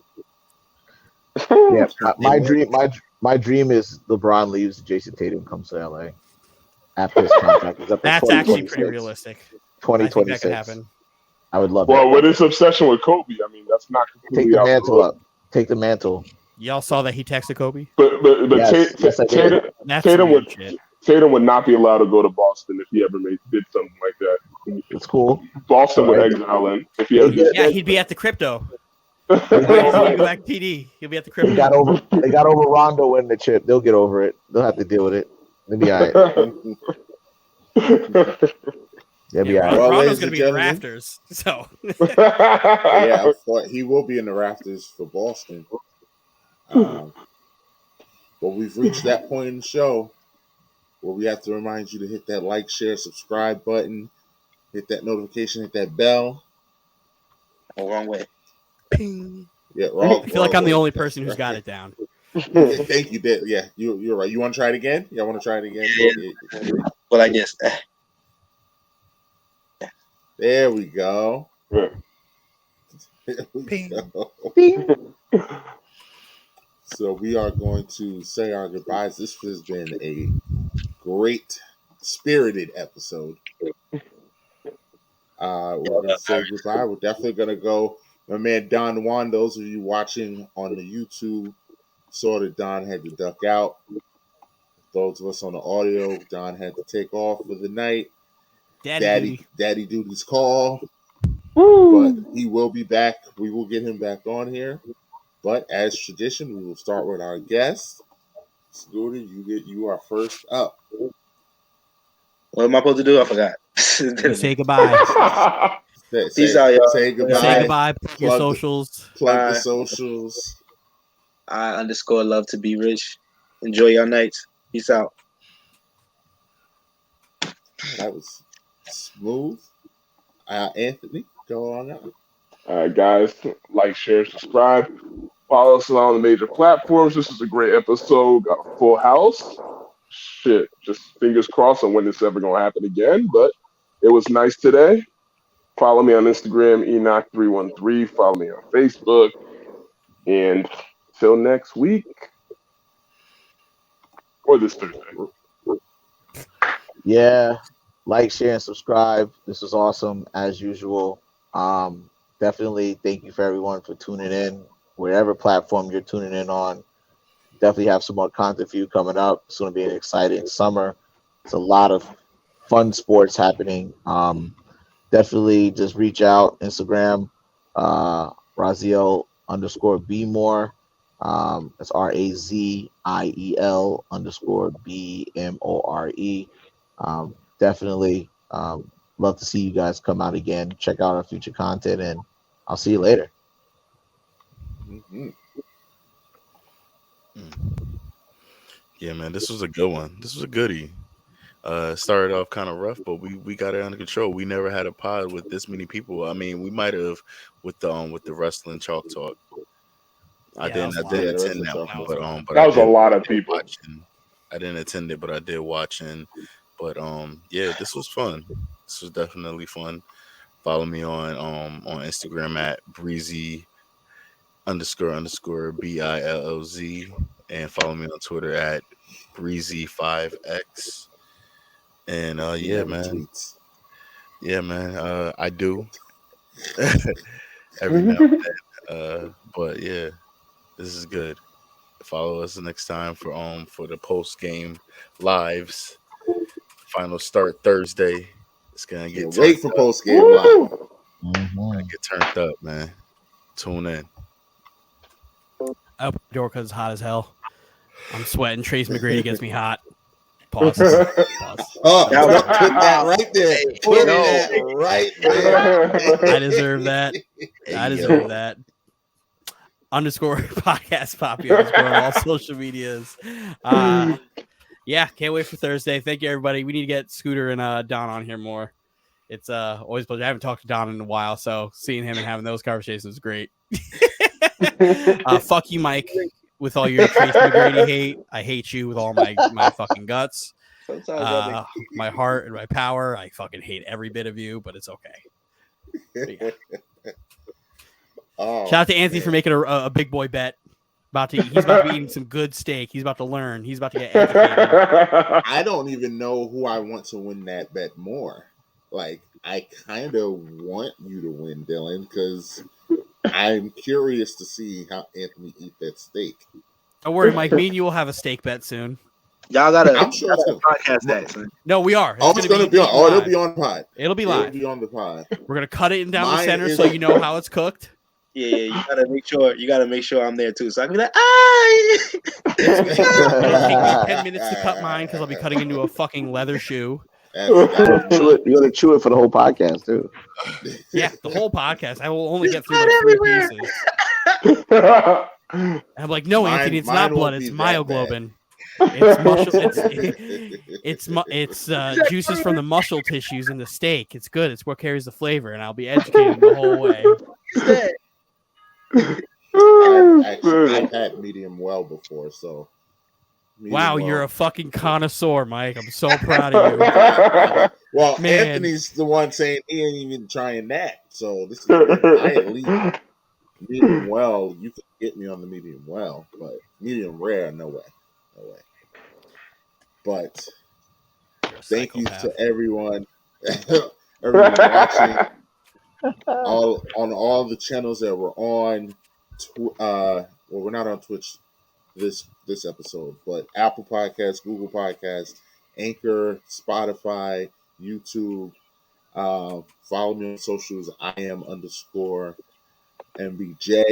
Like the guy said, this is just beginning. Post game live NBA Finals edition is going on this week, Thursday. Blackheart will be in the building. It's gonna be fun. If you've watched our post game lives, you know these post game lives. These post game lives get wild. I can't wait for the finals edition. It's gonna be fun. Season 1 will be wrapping up soon. Can't wait. No, Dylan can't wait. Oh, I need a break. And yeah, man, just follow us. We appreciate the love. And like I said, just join us. We're still moving out here. Post game live will be on YouTube and on, if you're friends with me, on Facebook, on my Facebook Live, as well as Twitch, as we've been doing. Twitch has been carrying post game live, but we are going national on Thursday. Can't wait. Ease a little bit of pressure off of Dylan. He doesn't have to edit anything because it'll be on YouTube already.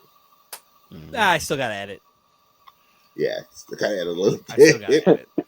Favorite, next time I come on, we're not talking about LeBron, son. That's That 40 minutes.